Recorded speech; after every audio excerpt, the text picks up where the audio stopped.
They're back! Yeah.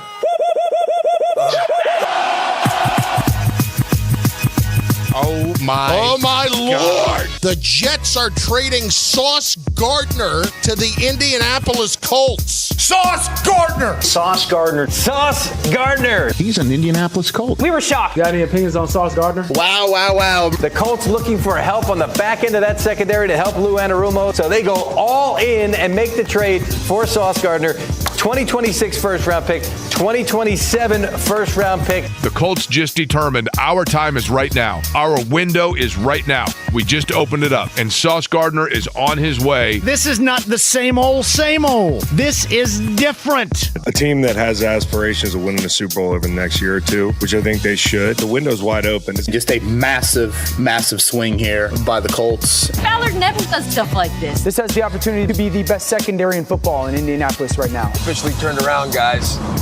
We are back, baby. We are back. We are back. Classic. We are back. We are back. I want you to put the word out there that we back up. Understand me? We back up. Come on, bring it. What? We ride it. There you go. You were worried about whether or not you'd have good things to write about yesterday, Kevin Bowen and James Boyd, and apparently you got a lot to write about yesterday. Good job on the intro again, Mark Dykton. Good morning, everyone. Welcome into the Fan Morning Show. I'm Jeff Rickard, and we've got a lot to discuss today. Kevin, we'll start with you. Sauce Gardner was never a name that I even considered when looking through trade possibilities. When did it first pop up on your radar? When the news item broke. Yeah. Wow. Yeah, he was definitely not, I think, one of the big names rumored. It's certainly one of the biggest trades in franchise history, bar none. It is a sign of what you think of Daniel Jones. It's a sign of what you think of your 2025 football team. And, now the expectations are February, period. You don't make this trade to stop at any other point in the season. You make this trade to play in the final game of the season. And it is a huge swing, and it's certainly something that is the most unreally Chris Ballard-like thing we've seen, particularly in season throughout his tenure. James, I'm going to have you drill down on that because that was the first thing I thought too. My first thought, and I want to get your take on this, the Colts are all in on Daniel Jones. They clearly think they have a championship window. They think they've got a quarterback worth investing 2 first-round draft picks in from Chris Ballard to go shore up a defense to go along with that offense. What was your first thought, and where do we go from here? Yeah, my first thought was, wow, I have to work a lot, which was fine. And I think from there, on a more serious note, it had to be just the reinforcement of the Holy Trinity, so to speak. I think this move solidifies the future a bit. This tells me that Carly Gordon, who I believe probably had some say in signing off on this deal, trusts Chris Ballard, trusts Shane Steichen, and trusts Daniel Jones. And so it's all but a formality that Daniel Jones will be brought back in some capacity after the season. Whether that's the franchise tag or an extension, we will see. But for the present, like Kevin said, you don't make this move to do anything other than playing the last game of the year. And this is a team that, by the way, hasn't been to the playoffs since 2020, hasn't won a playoff game since 2018. So you're trying to check a lot of boxes this year, and I don't hate the move. I think that it's an aggressive move, certainly a lot of risk involved in it because I feel like cornerback is a very volatile position. You can be very good, 1 year and very not so good the next year. But even looking at some of the numbers that Sauce Gardner's put up this year, I know he missed his last game with a concussion, and unless it's a very severe concussion, I believe he should be available at some point when they get over to Germany to play the Falcons and perhaps make his debut. But even looking at some of the advanced numbers, he's still been a pretty good cornerback the last couple of years. In his first few years in the league, he was an All-Pro, first-team All-Pro, first guy to do that since the NFL-AFL merger in 1970. Dropped off a little bit since then, but still a very good player. And if you're thinking as a unit, you'll get healthy with Charvarius Ward returning to the lineup, then, man, that gives you quite the trio of cornerbacks with Ward, Gardner, and, of course, Kenny Moore, who was a Pro Bowler in 2021. Well, this is a big, huge move for the Indianapolis Colts, and they are now going to be without a first-round pick for the next 2 drafts. I don't want to work anyways. I don't want to work true. on draft day. You guys will have a day off unless something major happens between now and then. And Mark Dykton, I know you want me to get to it all, address it earlier. No more A.D. Mitchell. He also goes to What the do you Jets mean? as part of this deal. No. We still have to keep the counter going. Well, at least he'll have more catches now because they have no one other than Zach. Other than Wilson, they got nothing left. Everybody's hurt. Do you there know in New who York. plays quarterback for the Jets? I'm just saying you got to throw the ball to somebody. Do you know who plays quarterback for the Jets? So what? Is he going to have four completions a game? Justin Fields? Do you know who plays quarterback for the Jets? Right. Yeah, they have quarterbacks who can't throw. My point is, he's not on the Colts anymore. Yeah, I ain't gonna lie, Jeff. He's on the Jets. We've all had some takes. That one aged like milk in the desert, brother. That's okay. I still believe that A.D. Mitchell is going to be a good wide receiver in this league before it's all said and done. The talent is just there's too much talent there. Kevin Bowen, as we now go forward, Sauce Gardner is even going to play on Sunday. I know he's coming off concussion. He's also got to get here. Then he's got to go over to Berlin. I'm guessing he's going to play, but what do we know about that? Yeah, I mean, I would hope as long as he gets through concussion protocol. And as James said, didn't play in Week 8. They had a bye week in Week 9. Passport should be good, right? Didn't the Jets already play in London earlier this year? So let's get Melanie Lowe on the phone again. Make sure she gets Sauce's no passport. issues for that. So yeah, I think probably too. Should you send a gift basket to Xavier Howard for retiring? If Xavier Howard doesn't retire, does this move happen? Probably not. Yes. It all. You think it happens anyway?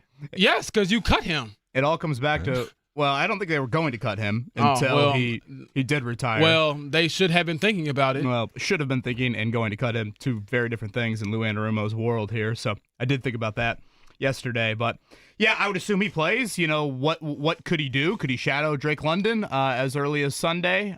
Could you give him those responsibilities?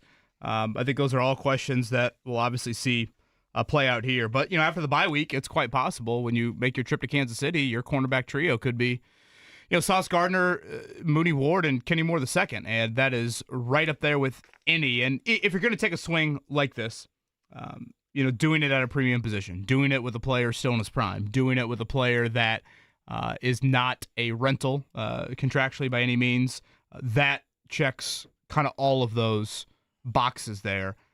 We'll have James' colleague Zach Rosenblatt, who covers the Jets, on in a little bit, and it did sound like, in listening to Darren Amogi, the Jets GM, yesterday, that basically the Colts offer kept on getting richer, and at some point, to your point, Jeff, earlier, Sauce Gardner was never really a name thrown out there as a trade deadline rumor, but as the Colts continued to up the ante, and it seems like maybe A.D. Mitchell's presence in the deal finally got it to the point where they said, all right, we will do this.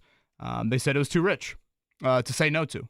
And that's why they ended up, doing this trade. So it is kind of wild that, the A.D. Mitchell aspect to it sounds like it might have been the reason why the Jets finally said yes to it. Yeah, and also crazy for the Jets. I think they picked up 3 first-round picks and an additional second-round pick yesterday, didn't they? Through all this stuff? Yeah, they got Quinnen Williams out of there and sent him to the Cowboys, so they're tearing it down, trying to reload. Man. And where does that now rank the Indianapolis Colts in the AFC hierarchy? You still have the Chiefs, still have the Bills. I have to think at this point in time, the Colts are right there with those teams for this particular year. Do you feel that way? Yeah, I saw, and I don't know if they've been updated. Mark, maybe you take a look. I saw they were 6th in Super Bowl odds, I believe 3rd among the AFC teams. I mean, it's a very jumbled group in terms of odds. It's not like it's an overwhelming favorite or so. But again, you make this trade firmly saying we are going to play into the month of February. And, when you look at their defense, I don't know if there's a way to kind of quantify it, but if you just added up the sheer money, the contractual nature to the starting 11, certainly, and you look at where these guys were drafted, I would venture to guess it's the most invested defense in the NFL. I don't, maybe I'd have to take a closer look at that, but I can't think of anything that has more investments into it. So, for this to be a good trade, your defense has got to climb to be in a top 5 unit. James laid out a little bit earlier how Sauce Gardner's career is gone. He's got to get back to being the definite all-pro that he's been. And then lastly, you need to make the Super Bowl. I think those are kind of your parameters with where you're at with this trade. But, to me, if you're going to make a move like this, you do it to impact the passing game. And that has been an issue for the Colts defensively. in a perfect world, would you have found the Sauce Gardner equivalent as a pass rusher? Yeah, but, that's a little nitpicking. I think rush and cover can go together. And if your ability now is having a lockdown secondary, that allows some of your longer developing pass rush pressure to get home. And that's probably how you could view this trade as well. You are correct. The Indianapolis Colts are now plus 1,000, in other words, 10-1 to win the Super Bowl. Kansas City is first at plus 600. Buffalo Bills second at plus 700. Then you have the Eagles, Lions, and Rams in between the Colts as far as what the odds are for Super Bowl winners, and those will obviously change over the second half of the season. And that's the other thing, James. We still have a whole half season to go here. It's great to be 7-2. It's great to make the trade. You give up 2 first-round picks. Now the rubber starts to meet the road. Absolutely. Got to hit the ground running, and you won't be whole at the very earliest. It will be the Kansas City week when Travarius Ward is eligible to come back from IR, if he does come back that week. So you won't be whole for a little while longer, but at the same time, as Kevin alluded to, you made this move to not only bolster right now, but to give yourself a chance in the future as well. So I look at this kind of like a 2-year window. You got a chance to try to do something special this year for sure. You're going all in on this year. I want to make that very clear, but I would imagine next year is pretty big too. So just thinking back to when I first started covering the team, 2022, you end the year on a 7-game losing streak, get the number 4 pick in the draft. I mean, Jim Irsay hired one of his former players to coach the team. It was an awful decision. And then you look fast forward to, 4 years later, and you're 7-2 with a chance to compete with, the perennial contenders and try to establish yourself as one. All right, coming up in a moment, we'll have the check down. We'll talk about this all day long. We've got Stephen Holder coming up top of the hour, 8 o'clock. Talk some Pacers with Jeremiah Johnson later today. Mark, is that what I see on the schedule today? I'm looking forward to that at 8:30. Then Zach Rosenblatt will stop by to talk a little bit more about all this coming up at 9 o'clock. So a busy day. We've got the check down coming next. Can't wait to get to your texts, your calls, get your reactions as Colts Nation responds to this major trade by the Indianapolis Colts. It's all straight ahead, and we'll tell you a little bit about the first official playoff rankings in college football next on 93.5 and 107.5 The Fan.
Down on 93.5 and 107.5 The Fan.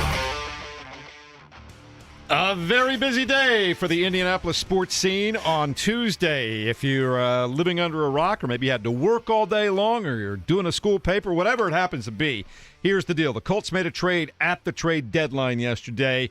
They send 2 first-round picks, next year's and 2027, along with wide receiver A.D. Mitchell, to the New York Jets for cornerback Sauce Gardner. James Boyd, give this a grade as we sit here today. Oh, Lord, I hate these grades. I know it, but everybody wants to know, did the Colts make a good deal? Got to wait and see, right? I'll give it a B. You had to give up 2 firsts to get him. But I like the move. I like the aggressiveness. If we look back in a few years and say, hey, it didn't work, so what? You went for it. But right now, today, I feel very good about this trade. Kevin Bowen, where would you put this trade as we sit here today? It's funny. I feel like I saw headlines on both sides. The Colts fleece the Jets fleece the Colts. That happens everywhere, I feel like. Yeah, I mean, I think for both teams, it made a lot of sense. You know, the Colts obviously feel like they are in a position to push those chips into the middle of the table. They haven't sniffed a position like this in years. So they're doing it. And the Jets are in a massive teardown with a new head coach and a new GM and a rebuild. So for both organizations, I think you can see the why behind it, certainly. All right, so the Colts now will hopefully have Sauce Gardner available on Sunday when they play in Berlin against the Atlanta Falcons. That one will start at 9:30 in the morning, Sunday morning. Our pregame coverage, we'll have breakfast with JMV and Matt Taylor and everybody else beginning at 6:30 right here on 93.5 and 107.5 The Fan. And for what it's worth, the Colts are now number 6 in odds to win the Super Bowl on FanDuel is the last site that I checked there. Meanwhile, we've got our first college football playoff rankings after last night. Ohio State is expected number 1, Indiana number 2, Kevin, Notre Dame is number 10, and assuming nothing changes over the last month of the season, and we know things will, Indiana would get a first-round bye. If Notre Dame wins their first game, they would play against Indiana. How you feeling about that? Yes, neutral field. Yeah, I don't know if my heart, that would be the best thing for it, frankly. If the seeds hold, IU would play BYU, Texas A&M, Ohio State, if you look at it. I did think listening to the committee last night, there's a little bit of subjective nature in how they spliced out these early rankings. Particularly Ohio State and Indiana, they pointed to, they feel like Ohio State's better in the trenches, a little bit more explosive playmaking. I tend to think Kurt Cignetti is clipping that right now for, what is it, a month from today? Is it a month from today, the Big Ten title game? Something like that. And then for Notre Dame, obviously seeing Miami at 19 and Notre Dame at 10 was the big difference. You guys have any issues with that? No, not at this point in time. I think the committee, for the most part, got it right. Not one single group of 5 team ranked in the top 25, but still, because they have to have one, Memphis came in at the number 12 seed. If Indiana went all the way to a national championship game, they would have to play by seed. If they had to play the highest seed each round, they would play Notre Dame, Texas A&M. No, they play BYU. I'm sorry, you're right. I'm BYU, guessing, A&M, Ohio State. I'm hoping Notre Dame wins that game. So, yeah, it would be BYU, and then you're right. They would have to play Texas A&M at that point in time. And eventually they'd have to play Ohio State. It would be a very rough go. They'd have Ole Miss in there. This is just the current standing, right? Yeah, this is the current standing. It'll change a lot between now and IU the end number of the 1, season. you cowards. So looking forward to that. You can go check out the brackets online. Also, we've got the Pacers playing at home again tonight against the Brooklyn Nets. That one's scheduled to tip off at 7 p.m., 6:30 airtime here on The Fan. Who's going to be available in this one, Kevin Bowen? Yeah, I mean, the injury report is pretty much the same as what it was the other night, plus the guys that got hurt in the game. So they're going to have to find a new starting point guard with Quentin Jackson out for tonight. Is that Ray J. Dennis? Is it Mac McClung? Do they go back to Ben Shepherd? Again, I'm team get a somewhat traditional point guard in there. But, yeah, none of the other injured guys got bumped up. It seemed like Rick Carlisle was possibly open-minded to Andrew Nembhard, maybe Benedict Mathurin playing out west once they go out there coming up this weekend and next week. But for tonight, it is pretty much the same as the other night, and they are a huge favorite. The Nets stink, and that's honestly it's a disservice to the word stink. The Pacers are a 6.5-point favorite for tonight. All right, that one again starts at the Fieldhouse, 7 p.m., 6:30 airtime here on The Fan. Last night, number 1 ranked Purdue in basketball at home. They beat Evansville by a score of 82-51. No real drama there. Fletcher Lawyer had 30 points. Jack Bentner and Daniel Jacobson had 11 points apiece. Braden Smith dished out 11 assists. Valpo beating Eastern Illinois by a score of 66-63. Later on tonight, Butler will host Southern Indiana. You'll be able to hear that game beginning at 6:30 on Fuego 92.7. Looking forward to hearing that one there. And Indiana opens their basketball season against Alabama A&M. That one starts at 8 p.m. You can listen to that on WIBC 93.1. Anything else you guys want to throw in right now as we talk about a big trade for the Indianapolis Colts yesterday? On that trade, I think it's funny that Sauce Gardner could technically make his home debut thousands of miles away from Lucas Oil Stadium. That's just a funny, I feel like that's going to be like a Mike Chappell fact that he's going to share 5 years from now. We're all going to be like, oh, yeah, by the way, that did actually happen. A couple other basketball notes going back to that. No Trey Kaufman-Renn for Purdue last night with that hip injury. And so it sounds like not too big of a worry there. Maybe we'll be out Friday, Matt Painter said, but no real big worry on that note. Butler favored by about 20 tonight. Indiana a little bit north of that as it's an 8 o'clock tip for the Hoosiers. All right, looking forward to all of that. A lot of discussion. We'll get to some of your comments, both on the phone calls, 239-1070. The lines are open there, and also the fan text line at 239-1070. That's starting to fill up already. Get more thoughts from the guys who cover the Colts, James Boyd, Kevin Bowen, as we continue. It's 93.5 and 107.5 The Fan.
I'm in on A.D. Mitchell kind of having a little bit of a breakthrough this year. Throw out those numbers to James. 80 catches for 750 yards he's got for A.D. Mitchell this year. Is that way out of the possibility? Because I think this guy's incredibly talented. You said 80 catches? Yeah. Oh, that's about 5 catches a game. Yeah, I don't think he's getting 5 catches a game. That's a lot. He would be a number 1 receiver. That's what I'm saying. No. You send Sauce Gardner to Indianapolis, Indiana. 2 first-round picks, and the Colts are like, A.D. Mitchell, take him. Nice having you here. You know, we got Pittman, we got Pierce, we got Warren, we got Downs, and we got no time for you flipping the ball before the goal line. Send him to the Jets. I'm in on A.D. emerging, especially in the second half of the season. I'm in there. Let's just say if he has, 35 catches for 500 yards, it's probably a good year for him and a couple touchdowns. All right, well, I think it'll be more than that. We'll see. I will remember you. Will you remember me? I'll own it. I don't mind. I still think he's an incredibly talented guy. He's incredibly adept at shaking free of people, getting himself open in space. When he figures it out, he's going to be a number 1 receiver, James Boyd. I don't know if it's going to be in the next year, 2 years, but I think he's going to be a really good player in this league. I still do. Mark, I'm picturing the scene from E.T. A.D. Mitchell boards the flight last night, and Jeff just out in the front yard. Yep. Looking up into the sky. He heads out there. Pours one out for him. He said, pour something out for him. In my mind, they traded AD for Sauce Gardner. Arms That's how around I'm his looking boys in the front lawn as they slowly walk back indoors. Mark, let's get some reaction to Colts Nation over the trading of A.D. Mitchell for Sauce Gardner. And, oh, by the way, 2 first-round draft picks went along with that to the New York Jets yesterday. Who do we have on the line to get things started off Let's today? go to John. John, good morning and welcome in to the Fan Morning Show. Give me your thoughts and first reaction to the Colts trading for Sauce Gardner. First reaction, trying not to laugh to that image of you and the boys. Thinking of I'll own it. But Sauce has shown that he can be a top 3 corner in the league. He's going to be a good fit in Lou's offense, and ultimately, this is the next best thing after getting an elite pass rusher. Is getting an elite cornerback who can help generate more coverage sacks. There's been a lot of talk, especially in national media, about what the Colts gave up. I think in the case of any trade, you have to look at the team itself and what they stand to lose. First round pick next year, it's going to be in the 20s. What would you potentially take? You probably want to get a cornerback. Oh, well, you could possibly get an elite cornerback at, say, 28 or hopefully 32. Well, here's your guy. This is a moment when you got to put all chips in, period, so to speak. And as a Colts fan, you just have to be, a bit shocked but grateful that this is what they've Ballard and the Big Three have chosen to do. And as fans, we're very motivated. Let's show them what we got and hopefully make a deep run. And we've been on Ballard, hasn't made moves in free agency, hasn't made moves at the deadline. Well, he made big moves in the secondary and free agency. Here's a huge deadline move. Let's get after him. Show him what we got. Thanks, guys. John, can we get one more all chips in? I thought the first one was excellent. I think he dropped off. He's out. Oh, gosh. I was really hoping we'd get Hit one all more there, man. chips in. Was that Jim Irsay and Quinn Buckner having a child there? It was. James You know Boyd? what? I can only do a Quinn. Okay. I did go back and watch that video, though. I used it in my story. All chips in. Yeah. Period. There we go. Yeah, see, I don't know if I could do that kind of voice. And also, I can't, That didn't really seem to play out to all chips in, by the way, if memory serves right. I mean, it took a few years to get there, but we're here now. I will say I can't interpret that or really reenact that because I'm not rich enough to have the chopper in the back. I don't know if I stand on the tarmac over at the airport, I think I might get arrested.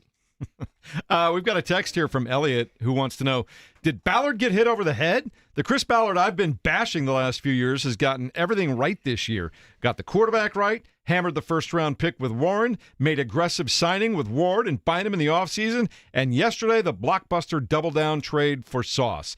Ballard, I am now off your back. You put the Colts on the map yesterday saying we are all in. Congratulations for making Colts fans happy and giving us hope.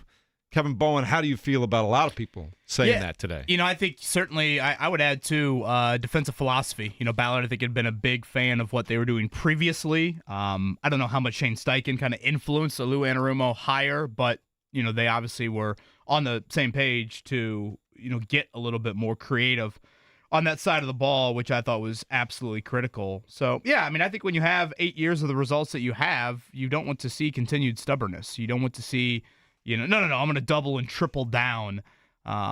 You want to see change. You want to see, I've used this quite often with Kevin Pritchard. Okay, Sabonis and Turner is not going to work. We got to do something different. It takes a lot, I think, when you're in positions of authority to admit when you're wrong, to admit that your blueprint isn't working, to admit that you should do something else. And I think that's what you've seen from Chris Ballard here over the last 7 or 8 months on a variety of levels. Again, I would go back to January in the defensive scheme. To John's call there earlier, look at the wideouts you're about to play the rest of the season.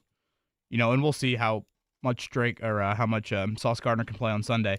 But you got Drake London this week. You got Rashid Rice when you come back to the bye.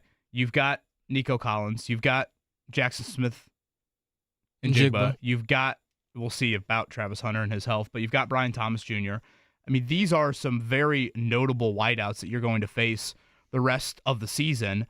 And so, your cornerback room getting to this level, you're going to see Nico Collins twice. You're going to see the Jacksonville whatever duo they trade for Jacoby Myers. You know how I feel about Nico, baller. And Nico just seemingly cooks the Colts. It is, I think, paramount that you try to address the area of your team that was not at a January level, and that is the passing game.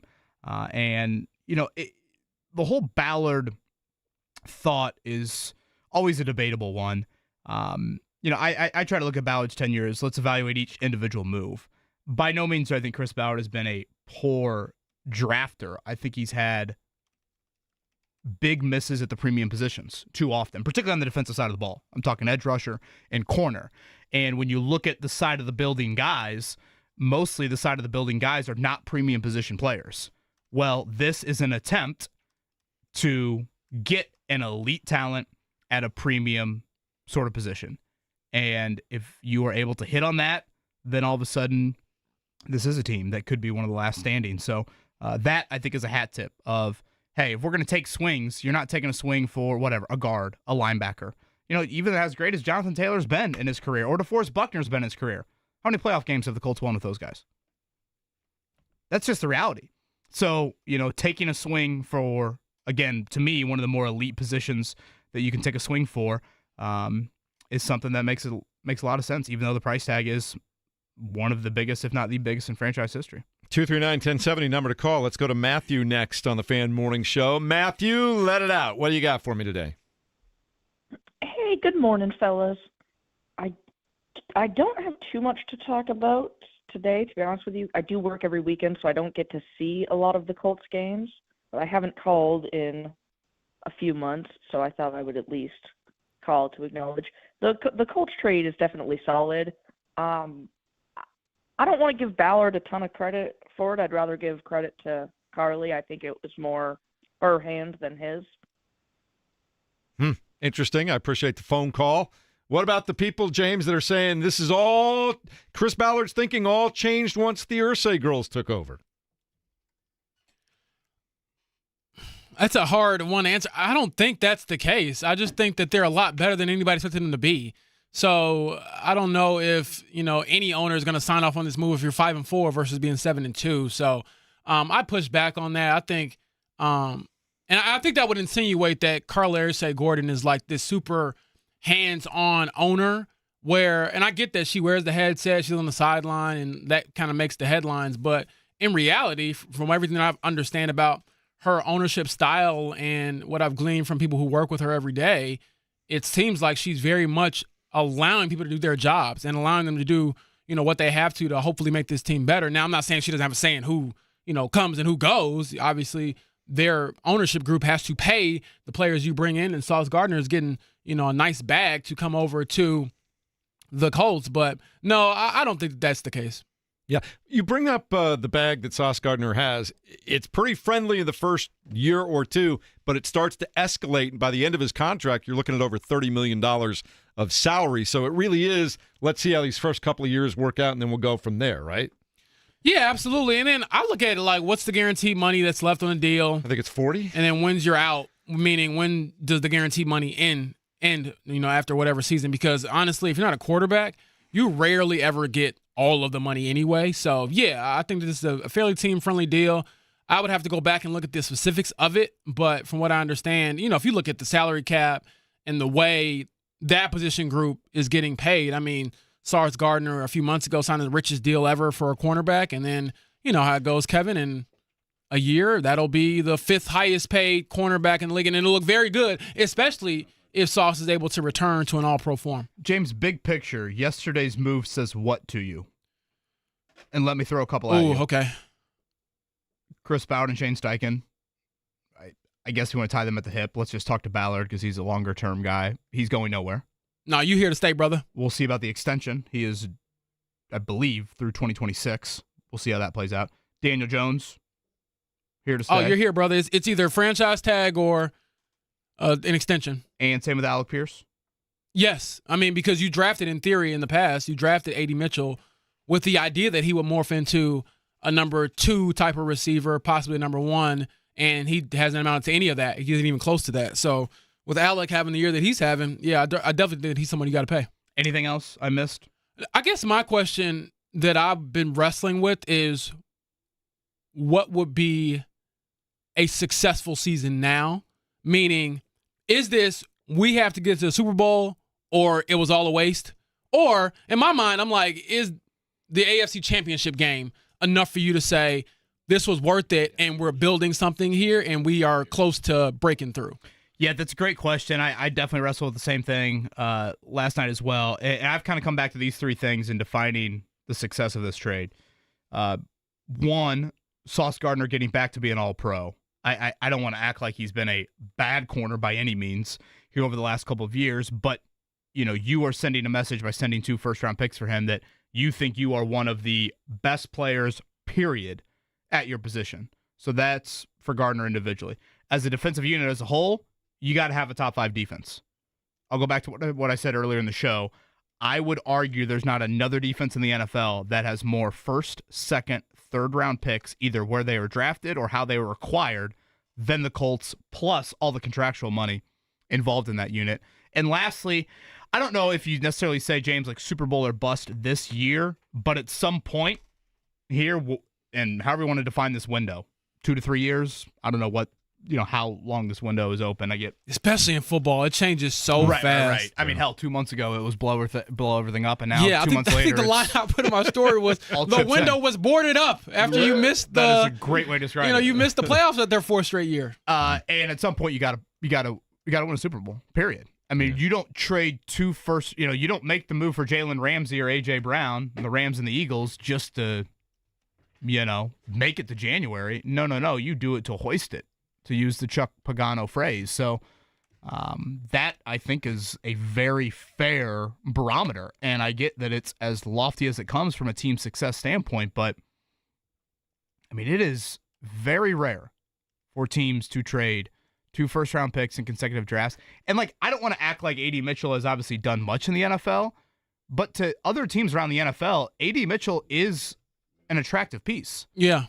I mean, I'd be hard-pressed in my, 13 years covering the Colts to find a player that has been more universally talked about for his individual talent by the coaching staff than A.D. Mitchell. Yeah. I mean, Jim Bob Cooter, Reggie Wayne, James, they almost weekly go out of their way to express what they feel in A.D. Mitchell. Yeah, I think you draft him thinking a little project. Absolutely. And we're only a year and a half into it. So, obviously, the 2 first-round picks are 10 years of team control. Yeah. I mean, that's a big deal. Mitchell, of course, is already, nearly halfway through his rookie contract. But, yeah, that's where I would go. Sauce Gardner back to an all-pro, defense being a top 5 unit, and I don't know about this. I mean, this year, yeah, AFC title, yeah, that's probably where I would go. But at some point in this era, you got to win it all. Absolutely. And then one thing to make clear on the trade that involved A.D. Mitchell from our guy at The Athletic, our Jets reporter, Zach Rosenblatt, who we'll talk to in the 9 o'clock hour, he reported that initially the trade did not include A.D. Mitchell, and the Jets pushed for him So they believe in his talent, physical gifts, and I think I wrote that in my story yesterday. He is or was the most physically gifted wide receiver on the roster.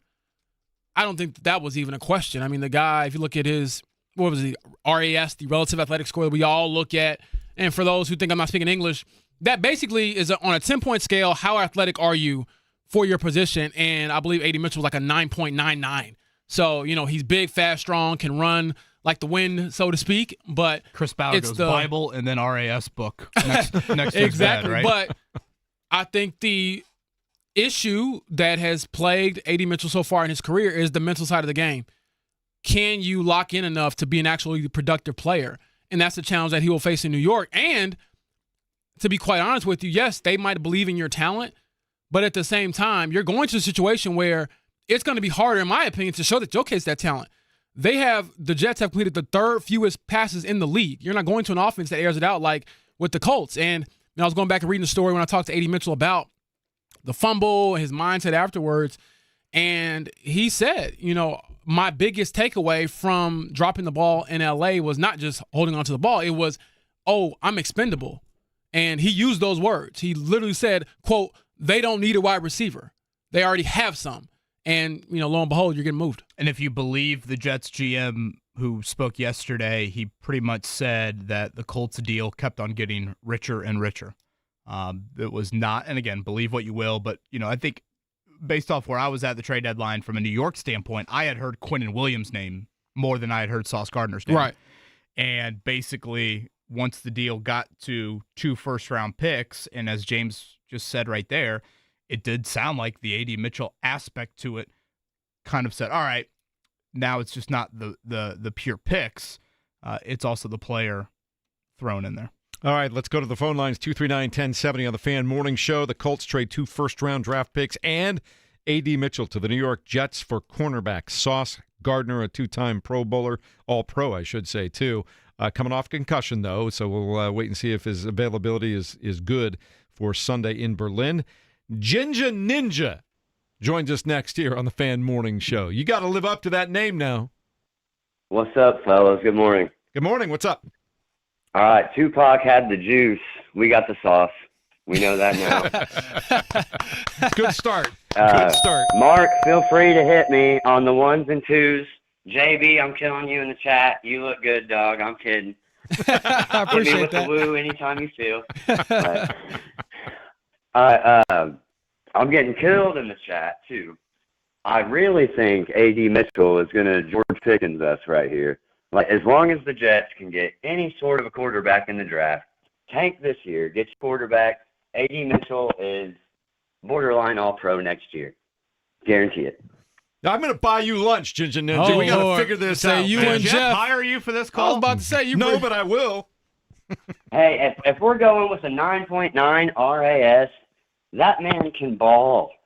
He's just mentally not there. Like, let's get this man That's ball. the problem.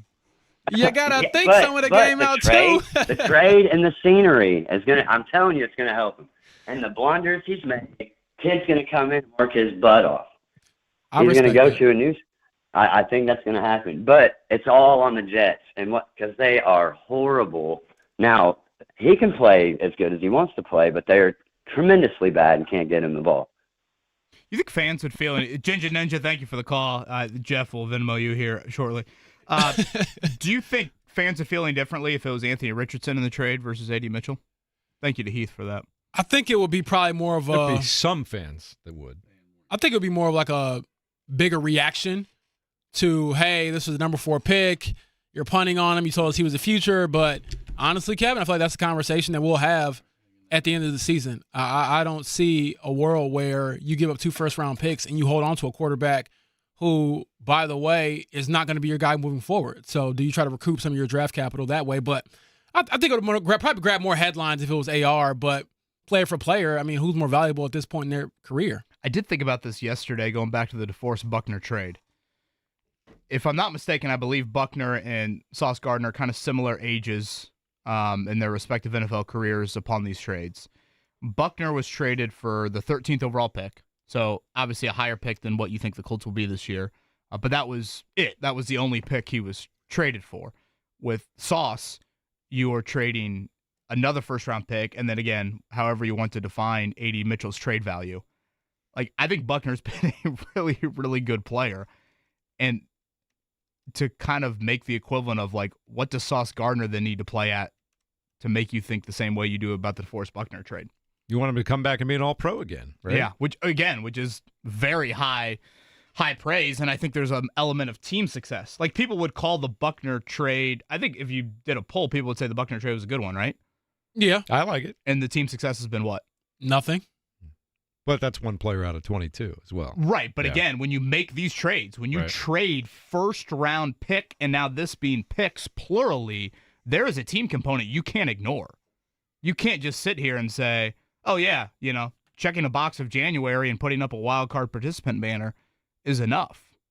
I will say this, to your point about what it means to the rest of the team. What does this move mean for your pass rush? You guys got to get home. If Sauce Gardner returns to an all-pro level, Javarius Ward returns and he's back to an all-pro level, you got two guys who are studs on the outside. You have Kenny Moore the second in the slot, who, by the way, is a stud as well.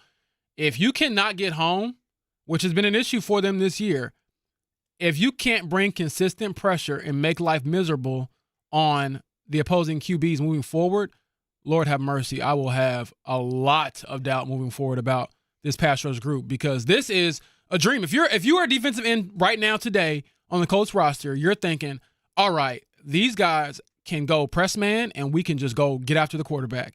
And that's the idea. I do think that it'll allow Lou Anarumo, the Colts defensive coordinator, to be more aggressive with some of his play calls because he trusts the back end more, but you got to get home. I mean, this is, hey, we didn't go get a defensive end. We believe enough in you guys, so make me right. Yeah, that's the beauty of rush and cover, is that you do have the ability, even though you didn't acquire specifically a pass rusher, and James, you just laid it out perfectly, to still impact that part of the game. Which, again, when we have these conversations the past, week or two, I was a little bit more team pass rush than corner, but they do go hand in hand to a degree. Right. Obviously, the pass rusher can insert himself into the game. I would argue easily acts like, well, first off, that's not a word. Secondly, TJ Watt's probably the best example of it last Sunday. You just don't throw at a corner, for example. So yes, he impacts the game, but the pass rusher can literally go get the football a little bit easier. I think it's also clear, looking back at the trade deadline, all the big names that people talked about for pass rushing, and some of them were already said to not be on the market, right? We knew that Max Crosby and Myles Garrett were said by their teams they're not going anywhere. Brian Burns didn't get moved by the Giants. I didn't even hear a lot of chatter about that. That didn't seem like it was going to happen. Trey Hendrickson, so I also wonder if, after kicking the tires and looking around at defensive end and edge rusher, there really wasn't a huge upgrade guy to be had, so then you turn your attention to corner and go all in at that position. Kevin. I think it kind of feels like that's kind of how it went down. I right? think what Sauce Gardner got, basically like the Micah Parsons trade, means that the demand for pass rusher, or the compensation for pass rusher, was so outlandish, people are like, we can't even go there. It's too crazy. So. 2 first-rounders and a wide receiver for a corner. Right. But so then what was that going for Trey Hendrickson or Max Crosby? Like, you're probably starting at 3 first-round picks or something. Have the Colts been in the position Green Bay was in back in the start of September? Do you think they would have been in the mix for that Michael Parsons type of deal? If they knew they had a quarterback. Yeah, I think for sure. Right. If you knew with Do the you future. think they view pass rush like that, or they view corner like that? I think they view pass rush like that. I think every team has to view it like that. Micah is Micah. Because they've been much more active at corner. Yeah. Here in the last 2 months That's than they fair. have. But I pass rusher is the second. I love Sauce Gardner, but if you put him on a list, who's more valuable? I think you say Micah Parsons is not even close. Pass rusher is the second most important position in football, in my opinion. Yeah, definitely. Would agree. Let's go talk to Dave next at 239-1070 on the Fan Morning Show. He gone? Oh, we got to take a break already. We got rolling there. Stephen Holder coming up next. We'll get some phone calls on the other side of that. It's the Fan Morning Show at 93.5 and 107.5 The Fan.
They're back. Yeah.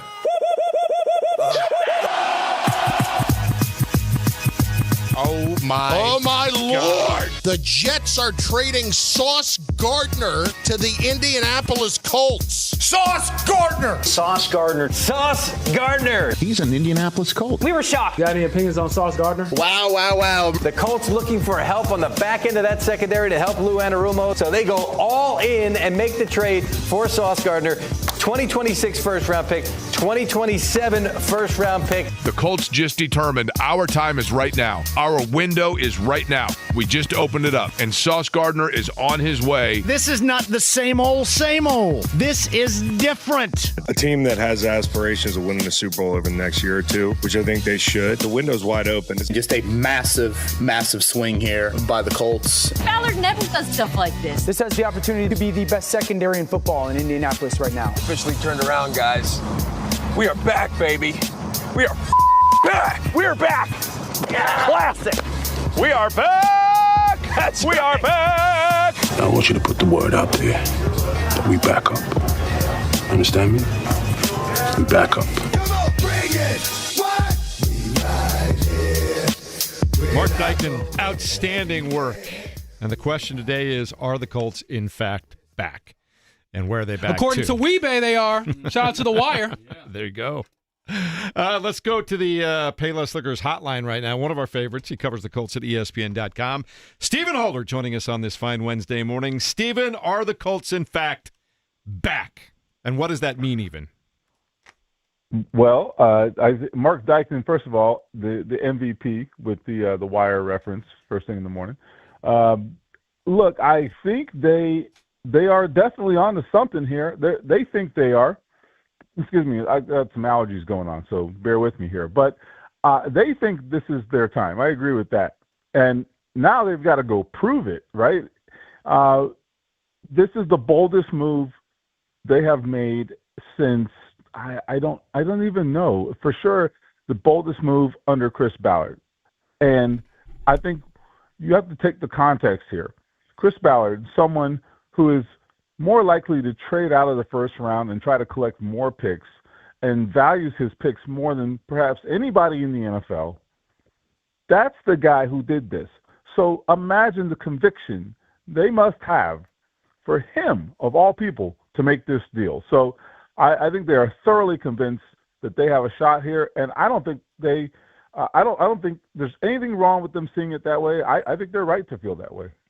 Well, I'll tell you what, Steven, you better get those allergies together, brother. You can't be allergic to the sauce. The sauce just got here, okay? So get it together when we see him, hopefully. I got to go on TV today. I got to go. I sound terrible. I'll be on TV sounding like a allergy commercial, but anyhow. That's all right. You're a pro. Again, I won't snitch to anybody about how you get things done. I remember a few times, the upper torso was all dressed up, and then he had a couple, shorts and sneakers on underneath. That's a little, secret there for those listening from home. But all seriousness, Stephen, when you look at what this move means beyond just the position itself, bringing in Sauce Gardner, trying to bolster your secondary, what do you think it says about the faith Carly Ursay-Gordon has in the regime, that being Chris Ballard and Shane Steichen? Yeah, I think she's a lot like her father. I mean, she wants to win, all right? I will tell you, she's not spending all those hours in the building and putting in all that work just to be 8 and 9, all right? That woman works hard from every indication, right? We all see her all the time.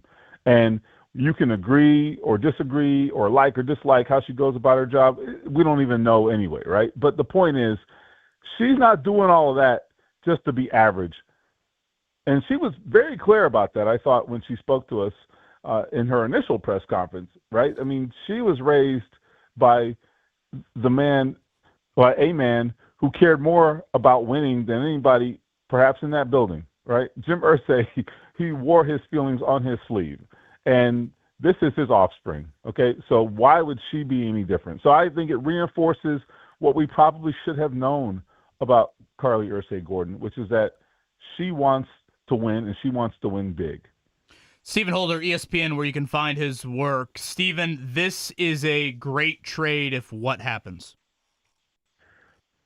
It's a great trade if Sauce can play like Sauce is capable of playing. because he's been a little inconsistent. That's just a reality. Now, do we attribute some of that to the ups and downs of playing for the Jets, a moribund franchise? Maybe. Was he just disinterested at times? I don't know. But I think if there's anything that can get you to lock in and to be the player that you can be, it's an opportunity to go win the Super Bowl. So I think the Colts are counting on that here. They're counting on him to come in and to reset and to be the guy that he knows he can be. And the reason I say it'll be a success if that happens is because if he can get back to being that guy, and he's not that far away, but if he can be that guy, they have potentially an elite defense with that secondary. I don't think that's a stretch. I mean, an absolute chance to be elite. And that secondary could be the best in the game if this guy comes out and plays the way he knows how to play. We've been talking about that this morning, but also the fact that does that secondary allow your pass rush that extra half second, as James says, to get home?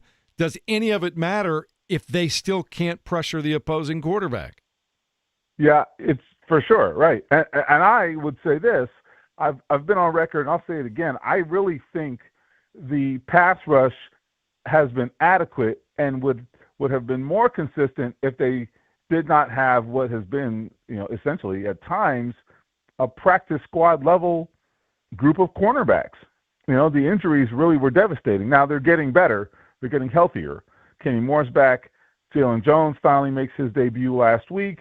So that has changed, but they still have had at times one or two, frankly, bottom of the roster guys out there playing cornerback on Sunday against Aaron Rodgers, of all people, right? So that's going to change. And then after the bye week, we would hope, I presume, that Mooney Ward comes back. I mean, think about it. Patrick Mahomes may have to go in and game plan with Andy Reid, knowing that he's going to face Sauce Gardner and Mooney Ward on the other side, and then Kenny Moore floating around doing what he does. That is a game changer. That is a whole different game plan. So I really do think if you're playing up front, if you're DeForest Buckner, if you're Latu, you got to feel like this is the best thing that's happened to you in a long time. So, Stephen, and again, we have Stephen Holder, Colts ESPN reporter, joining us on the Payless Liquors hotline. Stephen, I would think because of this move, when you give up 2 first-round picks, which could have been used on quarterbacks if you wanted to go a different direction, this means that you believe in Daniel Jones. And so do you consider that just a formality at this point, that he is going to be the quarterback not only this season, but beyond and for the foreseeable future? I think it's a reasonable, assumption. Well, it's got to play out, obviously, but I think it's a reasonable assumption. But the one thing I would say is that there is some sentiment here that this is about going to win this year. Now, Sauce Gardner's not a rental type of acquisition, right? He's going to be here because the contract kind of dictates that. I mean, you don't give up 2 first-round picks and then, cut a guy a year later. So I think they're all in with Sauce, but I think this is about this year too, to some degree. One of the things that I was told, just not to say that Daniel Jones won't be here. All I'm saying is I think that is likely to happen, but I also think their preoccupation is right now because this is an opportunity that they've not had. One of the things I was told is that this move is as much about DeForest Buckner and Kenny Moore and, Zaire Franklin and guys who have been here a long time and held out waiting for their time. And they feel like this is their time. And this is to give them an opportunity to say, hey, let's finish this job. And I remember coming out of last year, I wondered if this group of veterans they had, if it had run its course. We all wondered, right? And I thought they might blow it up. And they decided to run it back one more time with some changes, of course. And it has paid off. So I think this is now giving them an opportunity to say, hey, here's another piece. Go get it done. We'll hear from this team later today, or at least some of the players if Sauce Gardner isn't made available. I would imagine that if he's in Indianapolis by now, he'll be talking today or at least tomorrow. But nevertheless, Stephen, when this trade went through and after I had done all the stories, one of the reactions I had was thinking of the guys like DeForest Buckner and Quentin Nelson. And for those two in particular, what do you think it does for them to reinvigorate maybe their belief in a franchise that they've been great for but haven't had the overall team greatness? No, I mean it's not even a shot in the arm, man. I think it's a shot in the veins.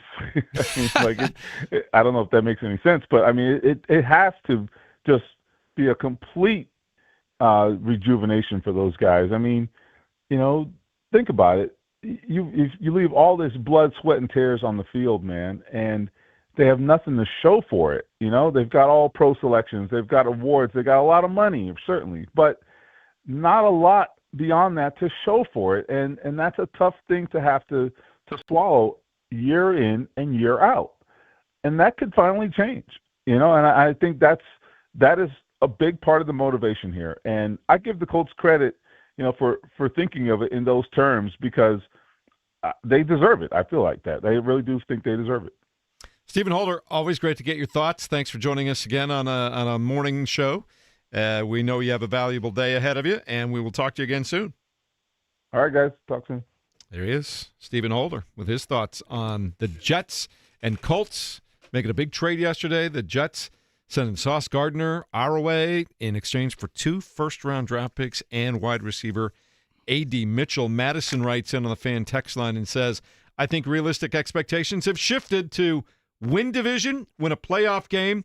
Think that would be perfectly reasonable considering what they did yesterday and what they've done so far this year. My question to you guys is it at least AFC Championship game or bust at this point in time? Yeah, that's how I would view it. Yeah, you aren't trading 2 first-round picks just to be one of the final 8 standing. I asked this question yesterday. I think it's one of the biggest trades in franchise history. The Eric Dickerson trade in '87 is one that I remember that vividly. I think it's one that you talk to people. You definitely got the Indianapolis Colts on the NFL map more. That was more of a, hey, let's make sure the NFL world knows that we exist. Yeah, it gave us some relevance. This is more of a, let's make sure we feel like we're one of the last teams standing, period. Like, this has more of a win-loss impact versus, again, the Dickerson one. Yeah, relevance is a good word to use, James. That's how I would view it. And it's just, this thought hit me a lot yesterday. It is amazing what has changed in 2 months. In 2 months, Daniel Jones has not only become your starting quarterback, he's now viewed as your franchise quarterback. In 2 months, to some in the fan base, Chris Ballard's first 8 years never existed. And he can do no wrong. And now you've made one of the biggest trades in franchise history. It's just wild how, and I don't know, maybe the NFL's like this. I don't know, maybe other professional sports leagues, but I don't even think you would get this at the midway point of an MLB season or an NBA season. Maybe you would. Maybe I just need to pay attention to those leagues a little bit more. But, you are halfway through the NFL season, and the questions you've had at the Pillars are now the total opposite in how it's viewed. Yeah. Jeremy also writes in and says, it just seems the last few years Colts haven't really done the big swing, which granted the team hasn't been as good as they are this year, so it might make it harder to pull the trigger on something like yesterday. He's thinking that maybe the Big Three sees this league as a win-now league and gives Ballard more freedom to do what he needs to build his team for now. I felt Jim Irsay was just living in the past off the Manning era and could never, ever move on from that. Thoughts on that, KB? Yeah, I think this is more of a 7-2 record more than Carly Irsay versus Jim Irsay. That's kind of how I view it. The Colts have never been in this sort of position to make the move. James, do you look at this as Carly's doing things her dad wouldn't do, or do you view it as 7-2 is different than all the other years? I think it's 7-2. We have plus 7-2 plus quarterback, because like when you were 5-2 with Jacoby in 2019, you weren't feeling. There's some trepidation there because it's like, oh, how sustainable is it? But at 7-2, truly just one bad game, I would say, on Daniel Jones and his resume this year. Yeah, I think it has a lot more to do with that than anything. And I get that Jim Irsay has been gone for a few months now, but I don't want to act like this guy wasn't someone who wanted to make the big moves. Like, if if you'd have told this man his team was 7-2, he might have made that trade, 5 days before the deadline, because that's how excited he would have been about the opportunity and the window and the Lombardis he always talked about. So I don't want to act like this was an owner that was, super cheap or frugal or whatever. There were times where it probably was frustrating as a fan base to not see more moves get made, but I also think that it was more complicated to make those moves because you weren't sure of the direction of your franchise. This tells me that Carly Ursay, Gordon, and company have conviction in their quarterback, their head coach, and their GM, which is, again, the holy trinity of the NFL. If you believe in those 3 pillars of your franchise, then, yeah, you should make the moves around them to try to get going and win the whole thing. A couple of Sauce Gardner notes. Ahmad for the first name, if anyone wants to care about that. Yep. Back to the Midwest. Detroit native, played at Cincinnati. I feel like in our conversations with Alec Pierce over the years, there has been an occasional mention where he's just kind of brought up Sauce Gardner just in their days collegiately. Yeah. Unless I'm missing something, James, and you might have found this, I don't know if there's a ton of staff correlation or connection per se to Sauce Gardner. Brian Mason was at Cincinnati, the special teams coordinator for the Colts. Yeah. Was at Cincinnati as Sauce was being recruited, and I want to say for at least the first couple of his seasons, it might have been longer than that, that he was there. But those are a couple of notes. And also the Colts announced last night Josh Downs will now be wearing jersey number 2, like his brother at Ohio State, and Sauce Gardner will get number 1. You think there's a financial component to that? Yeah, I definitely want to ask Josh that when I see him later today and just be like, hey, I know you're a kind young man. You believe in God, but, You believe in God. You can take Thank you for prefacing. You can take power of green. No, I'm just saying you can take some of that money and give 10% to the church, give a little tithe offering, because he certainly got paid to change the number. Because number 1 is like the number of every sports team, right? You always want to be number 1, and I'm excited for that opportunity for Josh. I think that he kind of likes the idea of being the same number as his brother, and yeah. Yeah, going back to you were talking about Alec Pierce and when they were together at the same time physically at Cincinnati, I had read a story where Alec Pierce only wanted to go against Sauce Gardner because he felt like that was the level of competition he wanted to raise up to. So it'll be interesting to see those guys as teammates I saw Zach Kiefer again. talk about that. He actually mentioned that yesterday on social media. All right, let's take one more phone call here before we start checking down. Dave's been hanging on for a while. I want to make sure he gets on. Dave just dropped off, so Josh is up next at 239-1070. Josh, go ahead. Hey, good morning, gentlemen. Thanks. I want to start off by saying this. I'm reminded of the band Paramore this morning and one of their hit songs. For a pessimist, I'm pretty optimistic. But in this case, I am a little bit leery. And why I'm leery is Ward has a concussion, right? He was on injured reserve. Josh Downs has had a concussion this year. Alec Pierce has had a concussion this year, right? Well, Sauce has had a concussion this year, right? So that makes me a little bit leery. And then I agree with Coach Venturi, though, when I was listening. He said that, hey, first-round picks aren't a guarantee, right? Like, you're not necessarily going to get a guaranteed talent. Which I agree with that, so that makes me feel a little better. But, gentlemen, do you have any concerns about taking or giving these 2 first-round draft picks and A.D. Mitchell for a guy who's coming off of a concussion?